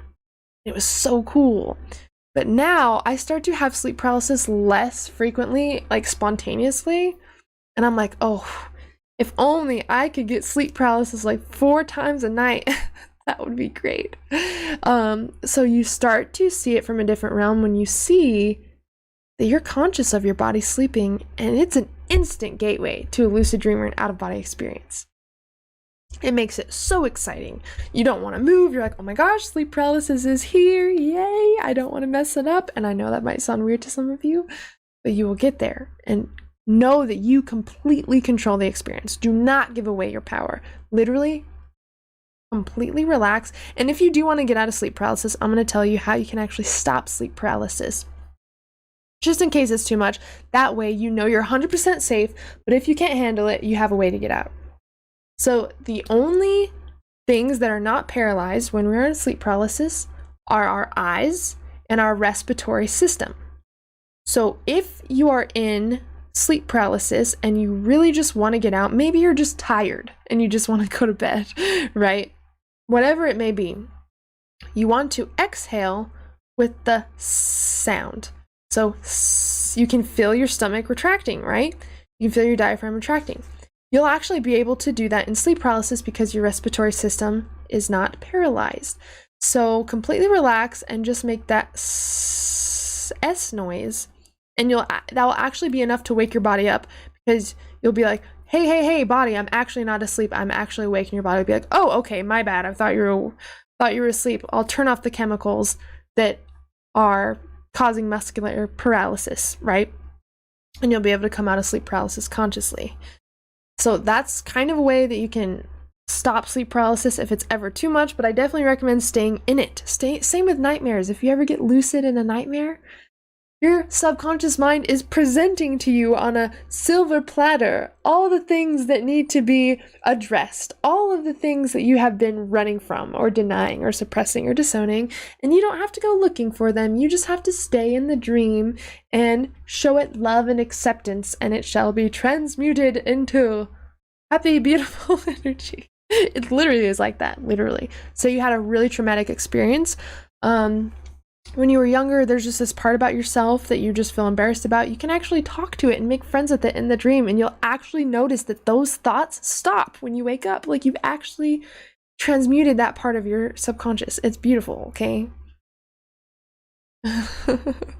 So I just want to tell you guys that anything is possible, and if you get lucid in a nightmare, please think of me telling you this right now. Please just ask it what it represents. And just be in the dream and just see what it wants. Because the reason why we have reoccurring nightmares is because we keep running away. And so the nightmare's like, okay, see you next week. Like, I'll be back. Right? And so we keep having these things that reoccur, and it's because we continue to not face them. That's why they're reoccurring. So if we want to stop the cycle, if we want to stop these nightmares, then we have to be willing to listen and become aware of what's happening and ask questions, right? Everything you experience in the lucid dream state is you. So you need to understand these parts of yourself that really want to be heard. That's why they keep coming up. So, sleep paralysis. How to induce sleep paralysis. Hydrates. Everyone hydrate. Hydrate break. Also, reality check time.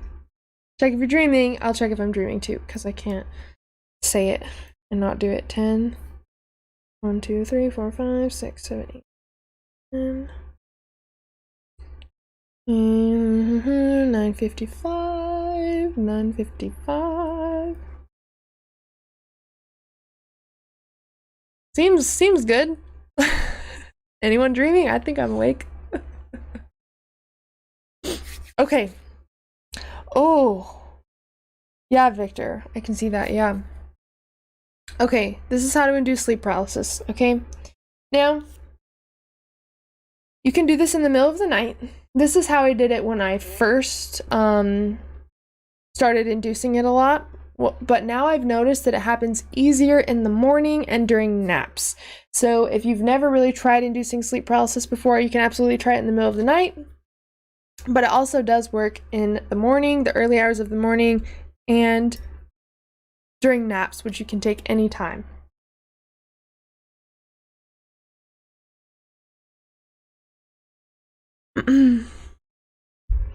Oh, Grundle, okay. Yeah, hydrate. Okay. So, the best times to try sleep paralysis are after 4.5 hours of sleep. This is not counting when you go to bed. Like, you have to be like, okay, well, it takes me 30 minutes to fall asleep, and I want to wake myself up at my 4.5 hour period, so I'm going to set my alarm for 5 hours. You want to take into account the time that it takes you to fall asleep. So 4.5 hours is a good time. 6 hours is your longer REM period. But if you want to try it in the morning, you can literally try it after you wake up. Really, what causes us to go into sleep paralysis is obviously being in REM dreaming sleep, but if you wake up, you can actually lead yourself back into sleep and induce it.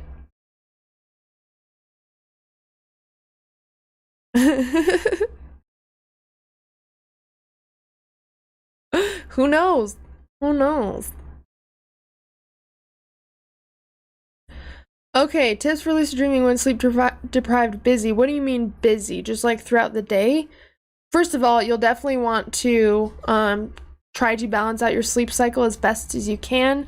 Going to bed earlier does help with lucid dreaming. Valerian root is an absolutely amazing supplement for insomnia. It is 100% natural herb, so I definitely recommend checking that out. And dream journaling and awareness. Like, even if you don't sleep as well, you guys, if you have insomnia, it'll probably be easier to lucid dream because you're waking up. Or you can carry your awareness into sleep longer when you go to bed if it takes you longer to fall to sleep. So it'll actually be easier. Okay, 4.5 hours or 6 hours, right? Or if you take a random nap in the middle of the day, which I like to do, you can induce sleep paralysis. So you want to wake up. Let's just say you want to practice this. Let's just say you want to practice this in the middle of the night. So let's think about 6 hours. So 6 hour period. That's going to be like your longest REM stage. So if it takes you 15 minutes to fall asleep, set your alarm for 6 hours, 15 minutes. Takes you 30 minutes to fall asleep, set your alarm for 6 hours, 30 minutes. You want to go to bed a little bit earlier if possible. And this is going to help you maintain more awareness when you wake up for your alarm so you don't immediately fall asleep. Okay? Now you're going to wake up 6 hours-ish. You're going to stay up for about 15 minutes. You don't want to turn on all the lights, blast some music and like have a party.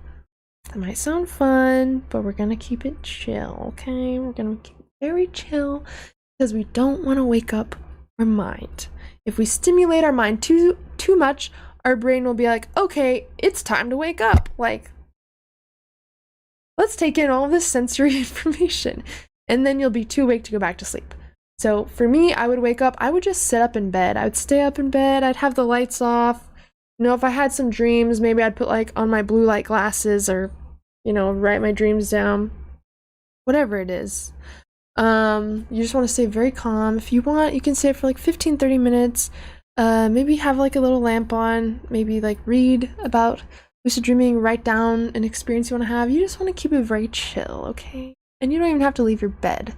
I love warm covers in a cold room. Me too.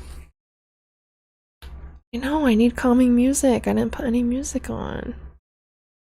Don't worry. Oh. I was like, don't worry, one's gonna come out on Wednesday, but that's my how-to video. Well, not really. I call it how-to video, but it's just like the talking videos, not the meditation videos. I should put some music on, right? What do you guys like better? Do you guys like me having the sleep music on in the back or just me talking? What's better? What's easier to listen to? I'm hearing a very high-pitched ringing in my ear right now. Okay. So you're gonna stay up for like 15-30 minutes. If it takes you forever to fall back asleep, you can stay up for less time. And if you fall asleep really easily, maybe you want to stay up for a little bit more time. But you want to go back to bed and you want to lay on your back. That's at least what I do because I don't really sleep on my back. So if I don't really sleep on my back, I'm going to be able to keep more awareness on my back for longer, right? That way I'm just not going to like fall asleep, get knocked out. I'll actually be able to like maintain that awareness, you know? Have you guys been liking them? It'd be weird if I put the binaural beats on now though, right? Lo-fi. I would have to, if I did have lo-fi, I'd either have to create it myself or find non-copyright tracks. Maybe I'll have to create like a non-copyright playlist so that we could play it on stream. Yeah, sleeping on the sides are how I fall asleep. So if I try to induce sleep paralysis on my side, I'm probably gonna fall asleep, right? Because that's how I usually sleep. So you want to lay in a position where you don't normally sleep. So for me, it's on my back. So I'll lay on my back. I'll literally kind of like, you're the best, Trip. Oh, I'll literally lay on my back. I'll spread my arms kind of out and my legs. Like, you don't want anything touching because in sleep paralysis, you want to disassociate from your physical body. Have any of you ever used a float tank? or a sensory deprivation tank. It's basically a float spa. So it's like this big pod full of water, and there's like 900 pounds of Epsom salt in there. So you float, the water is body temperature, you can't see anything, you can't hear anything, and you basically are deprived of your senses. And because your brain doesn't have anything to focus on, you go into these like hallucinogenic, like psychedelic almost experiences. That's basically what we're trying to do. We want to deprive ourselves of our senses so we don't feel our body. If our mind is not connected to our physical body, it's easier to connect our mind to something else, which is how we induce an out-of-body experience. Say that you got in sleep paralysis and you don't even feel your body, you forget your body's there, which can happen. If you imagine, start doing the dishes in the kitchen as vividly as you can, all of a sudden it will feel like you opened your eyes and you're in the kitchen. That's one of the techniques for an out-of-body experience. It's called the target technique. See guys, it can be that easy once we get in the right state of consciousness. Aren't they so cool? Oh, I love them. Aren't they so cool? So, you want to make sure your room is very, very comfortable. You want to make sure your room is very comfortable. It's not too hot. It's not too cold.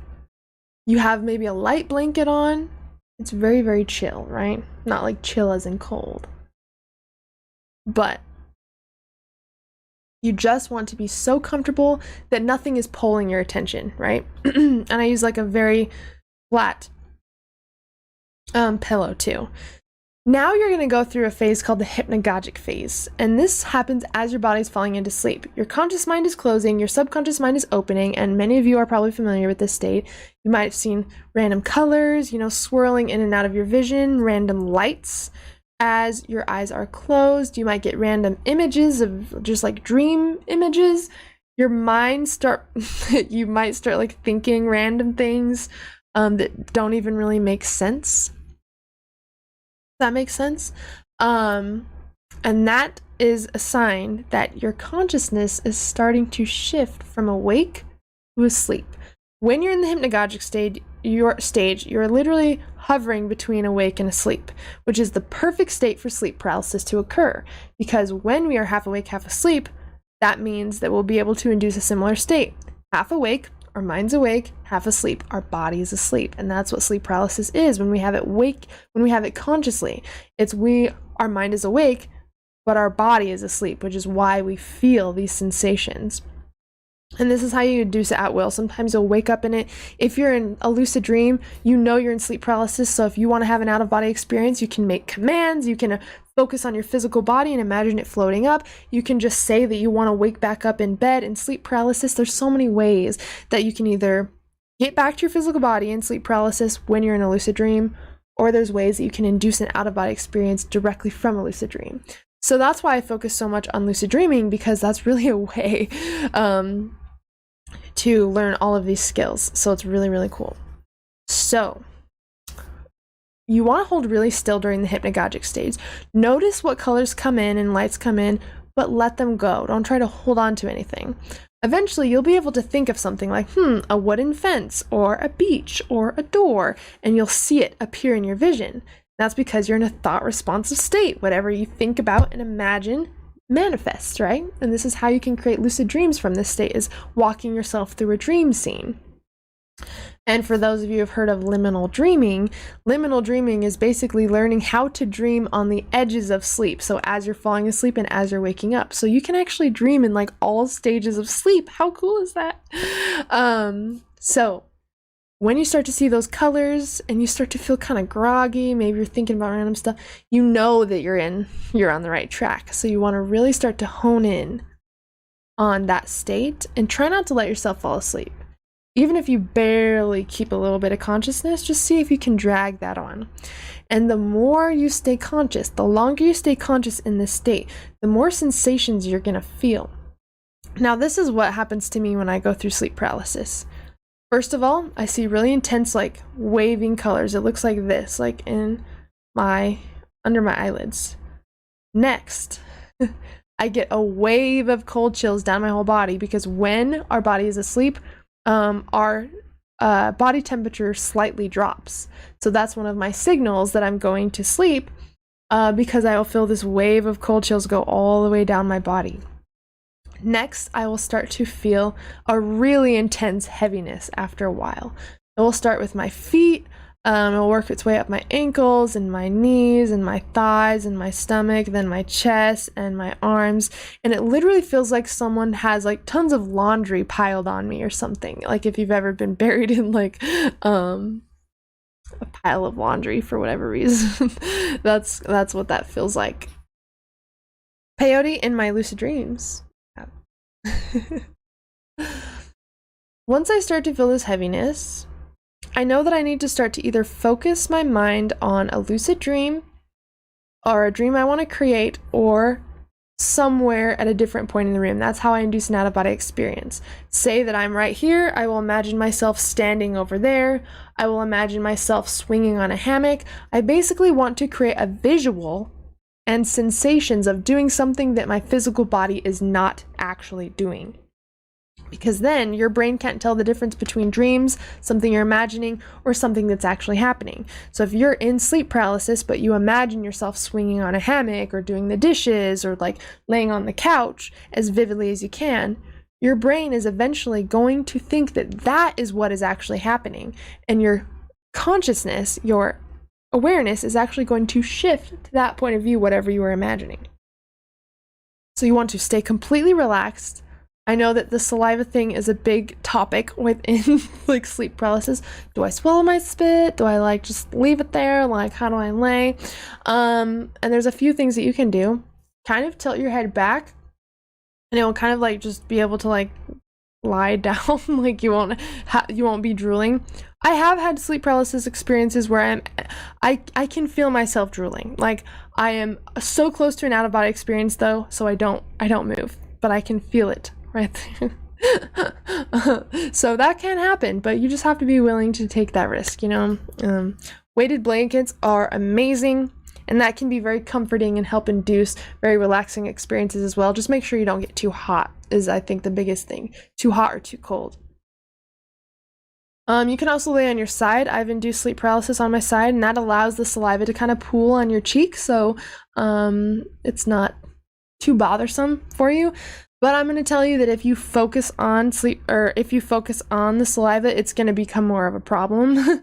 So I would definitely try to shift your focus somewhere else. Because the more that I focus on it, oh my god, I'm going to have to swallow my spit any second. Oh my gosh, it's right there. Oh no, oh no. Like the more that I created like a mental deal about it, the bigger of a problem it actually was. But I'd remember that I'd be so focused on my visualization, I would totally forget about this, and I noticed that it was working on its own, didn't even bother me, once I took my awareness away from it, okay? Now you really just relax, you stay a little bit focused, and it is fine if you dip in and out of sleep. That's actually the kind of where you want to be, like dipping in and out of sleep. Have you ever like been in sleep paralysis or been falling asleep and you go into a dream and then you wake up, and then you go into a dream and you wake up, but your eyes are still closed, but you keep waking up? That is the perfect state for out-of-body experiences and sleep paralysis. So if you can just practice going to bed with more awareness, it will really, really, really help you create more awareness in these experiences. And all it takes is these experiences happen naturally. This is a natural part of our biology. We just have to learn to catch them at the right times, right? And we have to learn to just become more aware and hold awareness without falling asleep. That's really what it comes down to. And just consistency. I've totally been there, have hope. So what I'd say for you specifically is try during the day. Try during a day after a full night's rest. That's what I did, because I had the same problem as well. I'd fall asleep. So what I would do is I'd start practicing once I was fully rested. Like I would have a full night's rest. I slept for like 8-9 hours. And then during the day, I would go to sleep. I would take like a 30-minute nap or 60-minute nap.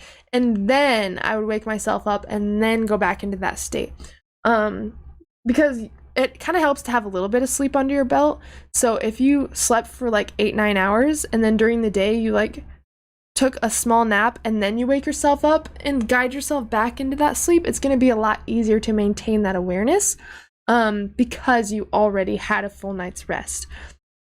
I have been able to do it though where I just lay on the couch in the middle of the day without any prior sleep, like, you know, the nap, and be able just to like guide my mind into it.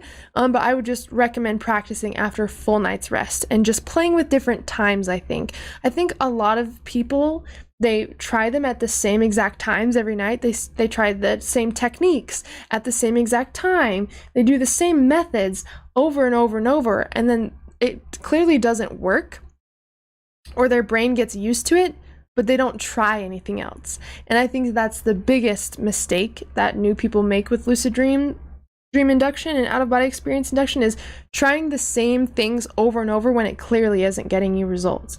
So it's all about playing with it, coming up with your own techniques, trying different times of the day. Oh, I got a little bit of success last night. What did I do? Well, I did this before bed. I did this technique. Like, you want to monitor your results and what is working and what is not working, and you want to create your own kind of practice out of that, if that makes sense. So I'm just here to kind of provide what's helped me, what hasn't helped me, what's worked for my clients, what hasn't worked for my clients, and kind of give you a field guide to all of these different things that you can try to create your own practice out of it. Yeah, I have a salt lamp in my room. Like, you can absolutely get one of those if that helps you. For my blue light, so with blue light, like technology, like phones, laptops, TVs, they create blue light, which actually stimulates the brain and tells the brain it's time to wake up, basically. So a lot of like my phone, I just got a new phone. It has the screen protector on it is blue light protected. I forgot what it means, or what it, blue light's blocked out. There's a blue light blocker on it. I also have these glasses. They're blue light glasses, so you could have them next to your bed if you want to get blue light glasses, and then when you wake up, you can put your glasses on, and you can, you know, write in your dream journal, or like have your phone and put your dreams in there. And you basically just want to, especially before you go to bed, I usually wear that like an hour or two before I go to bed, just so my brain isn't stimulated when I'm going to go to bed. Also, if you wake up and you're gonna try a technique in like 15 minutes, I would just put some blue light glasses on. You don't need them, they aren't necessary. I learned how to lucid dream and induce out-of-body experiences way before I got like a blue light blocker on my phone and got blue light glasses. So it's not necessary, but it can help if you're waking up in the middle of the night, you know. Yeah, you don't need them, but it does help. But again, you really don't need it. Yeah, blue light really stimulates your brain. It tells you to wake up. It's like the artificial light. We, as humans, we operated off the circadian rhythm, which was when the rising of the sun and the set of the sun. But because we're surrounded by so much artificial light, our brain doesn't know when it's time to go to bed.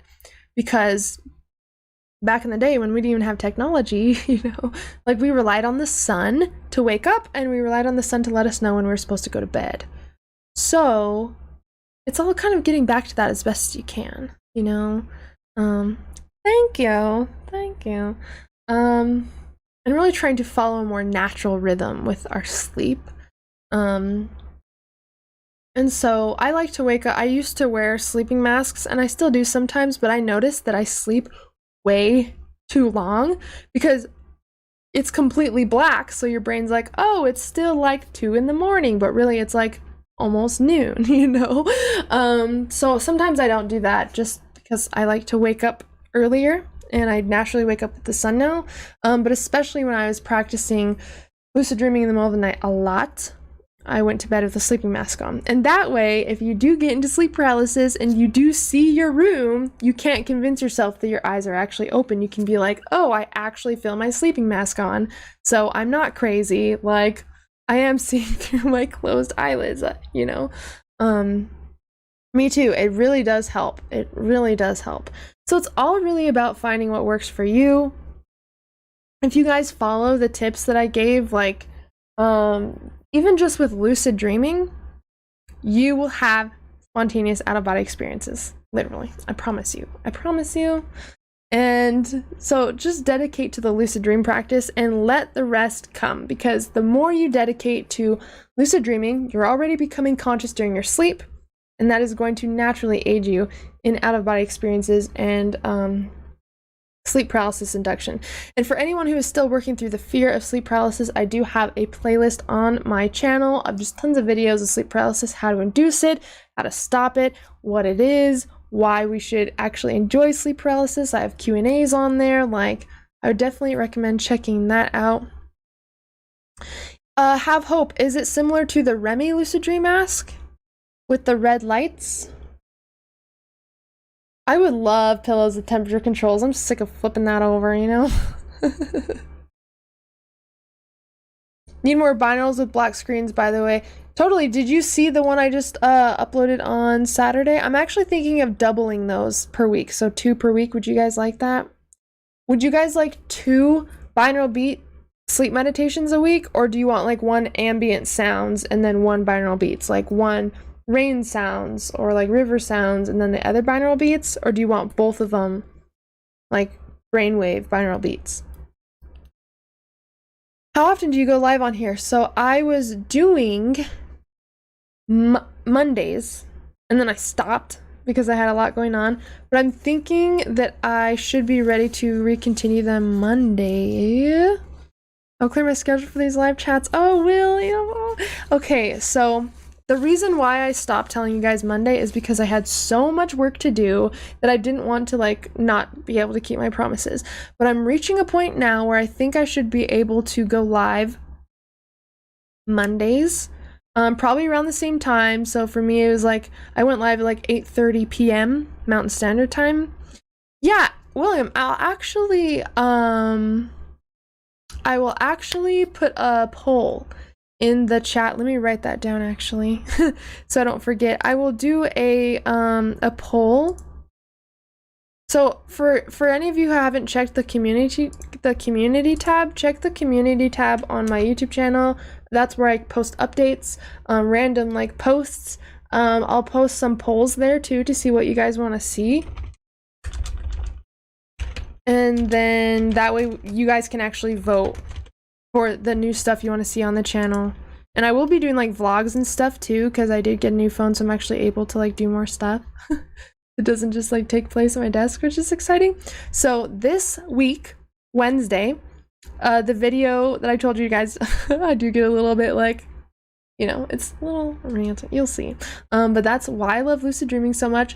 The video after that is book recommendations, because I remember you guys saying that you really wanted to know my favorite books and what books I've read and what books I'm reading. So I'll be doing my top 10 favorite books, not this Wednesday, but next Wednesday. Every Wednesday, a video comes out. Every Saturday, a meditation comes out. And then for members, Sundays, a video comes out. Sometimes I upload it in the middle of the week, but that's kind of the schedule. And then I think I am ready to put Mondays back on the schedule. So Mondays, Wednesdays, Saturdays, Sundays. Those are the drops for new videos.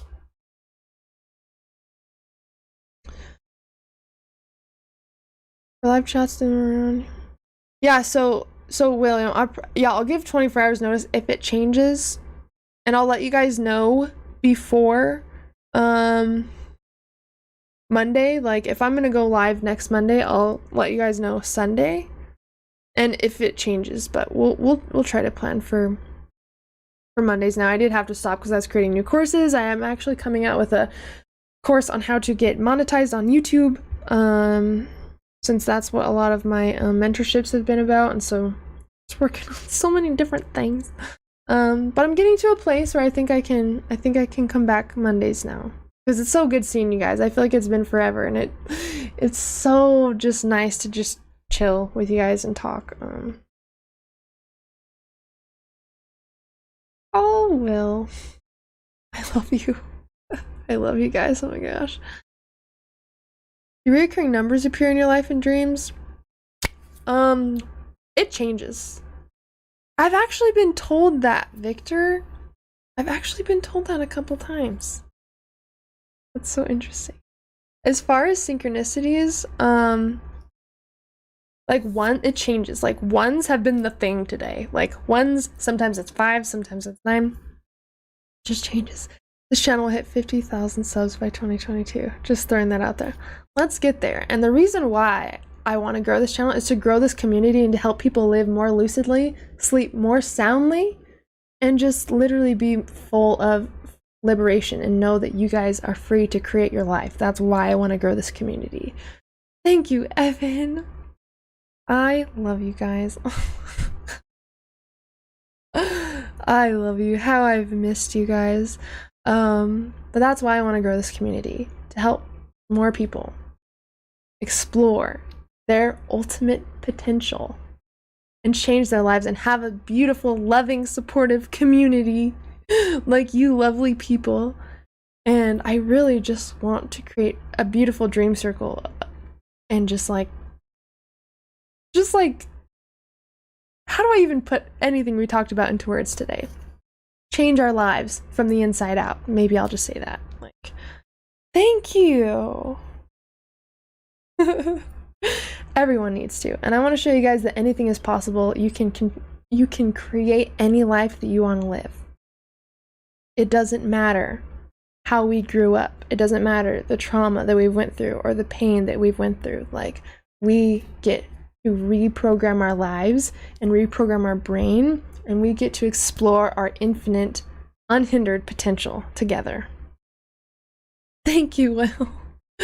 I'm not gonna lie, the other day I was going through some comments and I almost cried. I was like, oh my god, I love them so much. I just want you guys to know I really, really, really love you. I appreciate you. I appreciate everyone who's been chilling here on the lives with me. I really do. And definitely, oh, I'm hugging you guys. I am definitely going to be implementing Monday lives. Let's go for next Monday. Let's go. I think my schedule's starting to clear up to the point where I will be able to do it next Monday. Sorry, my hair's coming out. Can feel it getting crazy. I put it up when it was like wet, so it's gonna be like very crazy. So just ignore that. It's actually still wet from this morning. That's crazy. Good morning, Starshine. The Earth says hello. I say that to Juno all the time. Oh my gosh. I love that you just said that. That is so great. You're gonna make these dudes circuits troops. Oh my gosh. Yeah, look. It's really getting there. Really getting there. Getting there. I love you guys so much. You guys are so much fun. For anyone who is in my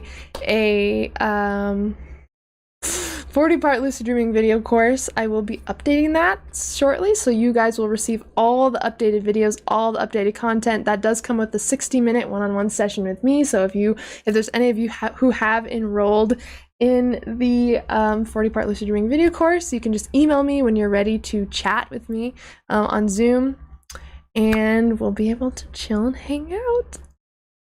And I also do have my course Beyond Lucidity. I am coming out with a new course. Going to be a lucid dreaming bootcamp one where there's actually challenges, there's daily drops, there's guided meditations, and we actually have dream circles on Zoom where we actually get to share dreaming experiences, create dream plans together. It's going to be super interactive, and I'm so excited. Like, I'm so excited. And so if there's any of you who are enrolled in my 40-part lucid dreaming video course or my Beyond Lucidity Out-of-Body Experience course, you will be getting an amazing discount on that. And I will be doing a drawing for a couple people to join that for free as well. So I'll be offering some sponsorships to the Lucid Dreaming Bootcamp. So I'm so excited for that. Again, you guys, add me on Snapchat if you want to. I would love to create like a little dream community on Snapchat. Again, it's in the description. I was gonna try to type it. I don't even remember what it is. What is it? Snapchat. Let me try to type this in the chat. I I think it's the Lucid_Mystic. I'm pretty sure that's what it is. I feel like there are more updates for me to give you.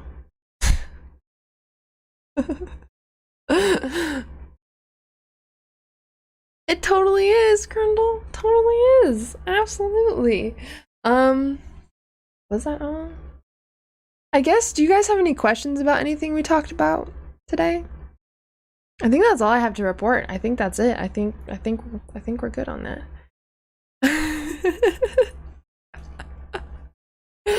Oh my god, Grundle. Oh my god. I do have an Instagram. It is just at the Lucid Mystic. That's where most of my... So you can just find me on Instagram as the Lucid Mystic. You guys can... Oh yeah. If you guys aren't on my Facebook group, or in my Facebook group, I have this group called Haylee Lynn's Lucid Dream Team, and it's basically a group of tons of other dreamers that post techniques, chat, we ask questions, we like kind of just hang out in there. So if you want to join my group, go there. Oh, another thing as well, let me see if I can find it.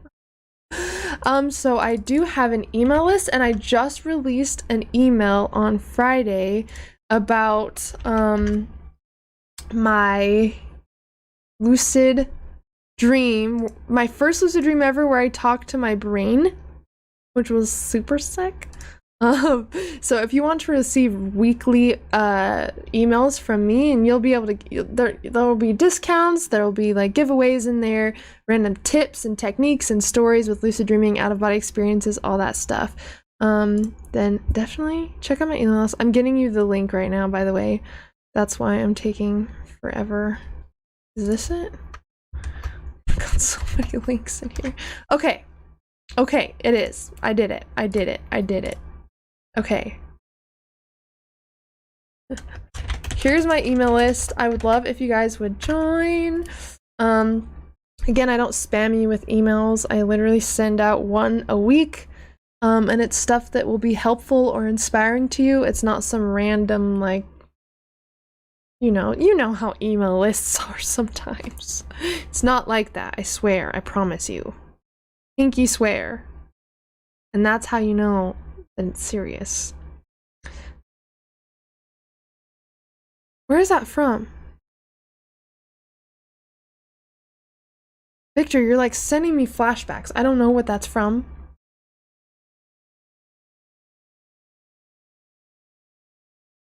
I don't know what you're doing. You're saying something and it's like triggering some sort of memory in my mind, and it's very trippy. Same with you, Grundle.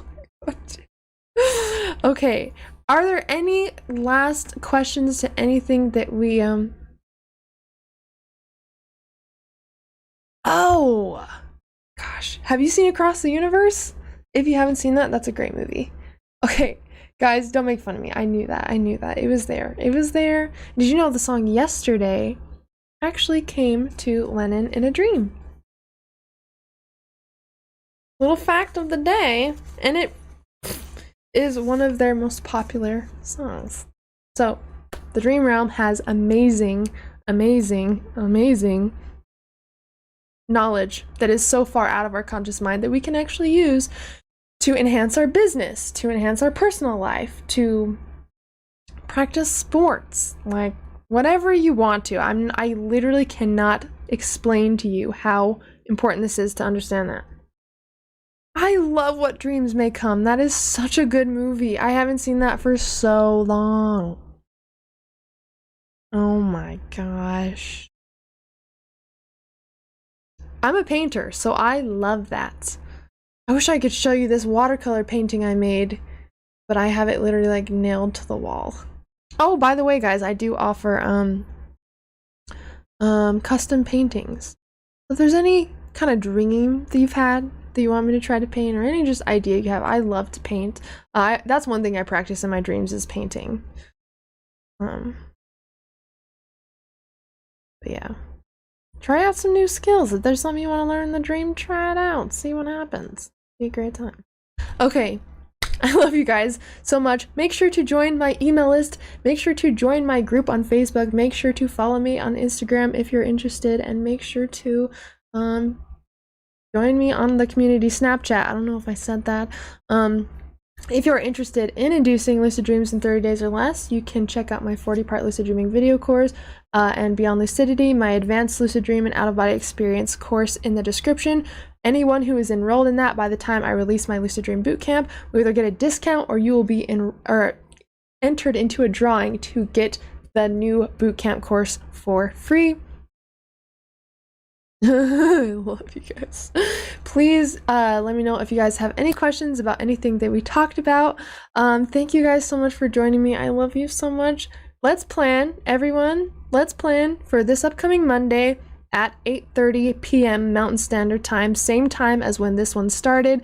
I will post a reminder on Sunday, and let's get together and let's have another dream circle. So bring your questions as well. I definitely want to connect to you guys more and answer a lot of questions you guys have. And I really hope to see you this upcoming week. And then keep in mind that that video is coming out on Wednesday. Again, I'm talking about why I love lucid dreaming so much, and I do get a little bit emotional and not so prepared for that.